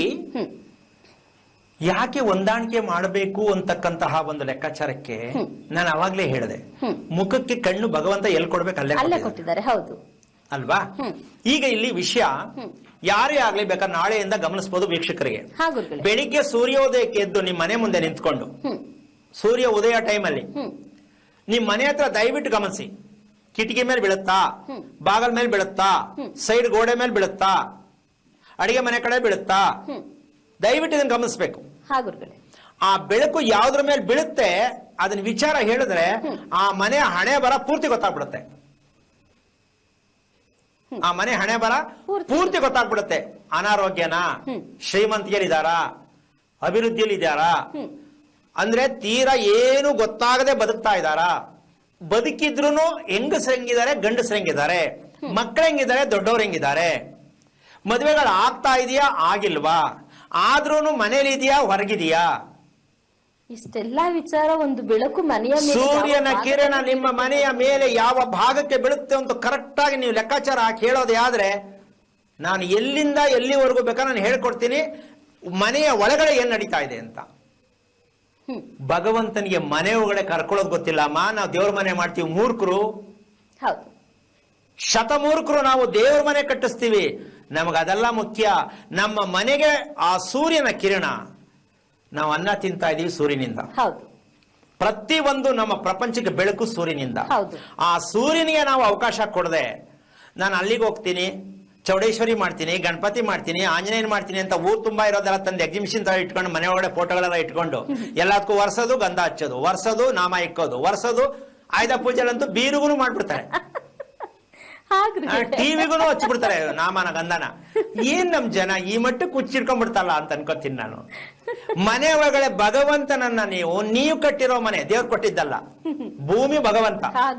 ಅದನ್ನ ಸರಿಯಾಗಿ ಗೌರವಿಸೋದು, ಪೂಜಿಸೋದು ಕಲ್ತ್ಕೊಂಡ್ಬಿಟ್ರೆ ಶಾಸ್ತ್ರ ಕೇಳೋದು, ದೇವ್ರ ಹತ್ರ ಕೂತ್ಕೊಂಡು ಅಳೋದು, ಯೋಚನೆ ಮಾಡೋ ಅವಶ್ಯಕತೆ ಇಲ್ಲ. ಆದ್ರೆ ಈ ಸೂರ್ಯನ ಕಿರಣದಿಂದ ಇಷ್ಟೆಲ್ಲ ನಡೆಯುತ್ತೆ ಅಂತಕ್ಕಂಥ ವಿಚಾರ ಇವತ್ತೇನೋ ಕೇಳ್ಕೊಂಡು ಅಂತ ಅನ್ಕೋತಾರ ಎಷ್ಟೋ ಜನ. ನಿಜಕ್ಕೂ ಹೌದು ಗುರುಗಳೇ, ಅದು ಅಲ್ವಾ? ಹೌದು. ಆದ್ರೆ ಸೂರ್ಯನ ಕಿರಣ ಅಂದ್ರೆ ನಾವು ಪೂಜೆ ಮಾಡೋದಕ್ಕಿನ್ನ ಪೂಜೆ ಎಲ್ಲೂ ಇಲ್ಲ, ಧರ್ಮದಲ್ಲಿ ಪೂಜೆ ಮಾಡಬೇಕು ಅಂತ ಹೇಳಿಲ್ಲ. ಅದು ನಿಮ್ ಮನಃಶಾಂತಿಗೆ ಮಾಡ್ಕೊಳ್ಳಿ. ಆದರೆ ಪೂಜೆ ಮಾಡಿದವ್ರಿಗೆಲ್ಲ ಒಳ್ಳೇದಾಗೋಂಗಿದ್ರೆ ದೇವಸ್ಥಾನದಲ್ಲಿ ಪೂಜೆ ಮಾಡೋರ್ನ ದಯವಿಟ್ಟು ಒಂದ್ ಸ್ವಲ್ಪ ವಿಚಾರ ಮಾಡ್ಬಿಡಿ. ಏನು ಪೂಜೆ ಮಾಡೋದ್ರಿಂದ ಎಲ್ಲ ಒಳ್ಳೇದಾಗತ್ತೆ ಅನ್ಕೊಂಡಿದ್ರೆ ಪೂಜೆ ಮಾಡೋರ ಹತ್ರ ಹೋಗ್ಬಿಟ್ಟು ಒಂದು ರಿಕ್ವೆಸ್ಟ್, ಸ್ವಾಮಿ ಚೆನ್ನಾಗಿ ನೆಮ್ಮದಿಯಾಗಿದ್ದೀರಾ ಅಂತ ಕೇಳಿದ್ರೆ ಗೊತ್ತಾಗತ್ತೆ ನಿಮ್ಗೆ. ಹಾಗಾದ್ರೆ ಪೂಜೆ ಮಾಡೋ ತಪ್ಪ ಮಾಡಿ, ದೇವ್ರು ಮಾಡೋ ತಪ್ಪ ಮಾಡಿ. ಆದರೆ ಊಟ ಮಾಡೋದು ಬಾಯಿ ಮೂಲಕನೇ ಹೋಗಬೇಕು ಅನ್ನೋದು ಸರಿ. ಡ್ರಿಪ್ಸ್ ಮೂಲಕ ತಗೋತಾ ಇದೀವಿ ಅಂದ್ರೆ ಅರ್ಥ ಏನು? ಏನಮ್ಮ, ಅದು ಅನಾರೋಗ್ಯ ಆಗಿರುತ್ತೆ ಅಂತ ಗುರುಗಳೇ. ಅಷ್ಟೇ. ಮೂಗಲ್ಲೋ ಗಂಟ್ಲಲ್ಲೋ ಚುಚ್ಚುಬಿಟ್ಟು ಕೊಡ್ತಾರಲ್ಲ, ಈ ತರದಲ್ಲಿ ನಾವು ಬದುಕ್ತಾ ಇದ್ದೀವಿ ಅಂದ್ರೆ ಮನೆ ಹಂಗ್ ಕಟ್ತಾ ಇದ್ದೀವಿ ಅಂತ. ಈಗ ಇದಕ್ಕೆ ಮೀರಿ ನಾನು ಇನ್ ಪದ ಬಳಸಕ್ಕಾಗಲ್ಲ. ಯಾಕೆ ಅಂದ್ರೆ ಮೂಗಲ್ಲಿ ಹೋಗೋದು, ಗಂಟ್ಲಲ್ಲಿ ಹೋಗೋದು ಊಟ ಅಂತಾರ, ಅದನ್ನ ಏನೋ ಬದುಕಿರ್ಬೇಕಲ್ಲ ಅಂತ ತಗೋಬೇಕಾಗುತ್ತೆ ಅಂತವ್ರು ನೋಡಿ ಈ ಮನೇಲಿರೋ ಏನಾಗಬೇಕು. ಹಾಗಂತ ಈ ರೀತಿ ಊಟ ಮಾಡೋ ಪರಿಸ್ಥಿತಿ ನಮ್ಗೆ ಯಾಕೆ ಕೊಟ್ಟ ಭಗವಂತ ಅಂತ ದಯವಿಟ್ಟು ದೇವರಿಗೆ ಹೇಳ್ಬೇಡಿ. ಭಗವಂತನಿರುವುದು ಈ ಭೂಮಿಯಲ್ಲೇ, ಭಗವಂತ ಮಲಗಿರೋದು ಈ ಭೂಮಿಯಲ್ಲೇ. ಈ ಭೂಮಿಯನ್ನ ನಾವು ಎಲ್ಲಿವರೆಗೂ ಗುರುತಿಸಲ್ವೋ, ಸೂರ್ಯನಿಂದ ಬರ್ತಕ್ಕಂಥ ಕಿರಣಗಳನ್ನ ನಾವ್ ಎಷ್ಟು ಚೆನ್ನಾಗಿ ಪ್ರೀತಿಸ್ತೀವಿ ಅಂದ್ರೆ, ತಲೆ ತುಂಬಾ ಒದ್ಕೊಂಡು 8 ಗಂಟೆಗೆ ಹೇಳೋರಿಗೆ ಇದೆಲ್ಲ ಏನು ವರ್ಕ್ ಆಗಲ್ಲ. ದಯವಿಟ್ಟು ಮಾಡಕ್ ಹೋಗ್ಬೇಡಿ. ತಲೆ ತುಂಬಾ ಒದ್ಕೊಂಡು 8 ಗಂಟೆಗೆ ಹೇಳ್ತಿರಲ್ಲ, ನೀವು ಸೂರ್ಯನ ಕಡೆ ನೋಡ್ಲೇಬೇಡಿ. ಯಾಕಂದ್ರೆ ಮುಂದೆ ಹೋಗ್ಬಿಟ್ಟಿರ್ತಾನೆ, ಅವನ್ ಮುಂದೆ ಹೋಗಿರ್ತಾನೆ, ನೀನ್ ಹಿಂದೆ ಇರ್ತೀರಾ. ಇಷ್ಟೇ ಹಣೆ ಬರ ಅಂತ ಅನ್ಕೊಂಡು ಬದುಕಿ, ಅಲ್ಲ ಇದು ಸೋಮಾರಿತನ ಅನ್ಕಳಿ ಅಂತ ಹೇಳ್ತಾ ಕಾರ್ಯಕ್ರಮ ಮುಗಿಸ್ತಾ ಇದೀನಿ. ಜೈ ಶ್ರೀರಾಮ್. ಗುರುಗಳೇ, ಕಾರ್ಯಕ್ರಮಕ್ಕೆ ಬಂದು ಸಾಕಷ್ಟು ಮಾಹಿತಿನ ತಿಳಿಸ್ಕೊಟ್ಟಿದ್ರ ಗುರುಗಳೇ. ಕಾರ್ಯಕ್ರಮಕ್ಕೆ ಬಂದಿದ್ದಕ್ಕಾಗಿ ಧನ್ಯವಾದಗಳು. ನೋಡಿದ್ರಲ್ಲ ವೀಕ್ಷಕರೇ, ಇದಾಗಿತ್ತು ಇವತ್ತಿನ ಹೆಲ್ತ್ ಗುರು ನೇರ ಪ್ರಸಾರ ಕಾರ್ಯಕ್ರಮ. ಮುಂದಿನ ಸಂಚಿಕೆಯಲ್ಲಿ ಮತ್ತೆ ಭೇಟಿ ಆಗ್ತೇನೆ ಅಂತ ಹೇಳ್ತಾ ಕಾರ್ಯಕ್ರಮ ಮುಗಿಸ್ತಾ ಇದೀನಿ. ನಮಸ್ಕಾರ.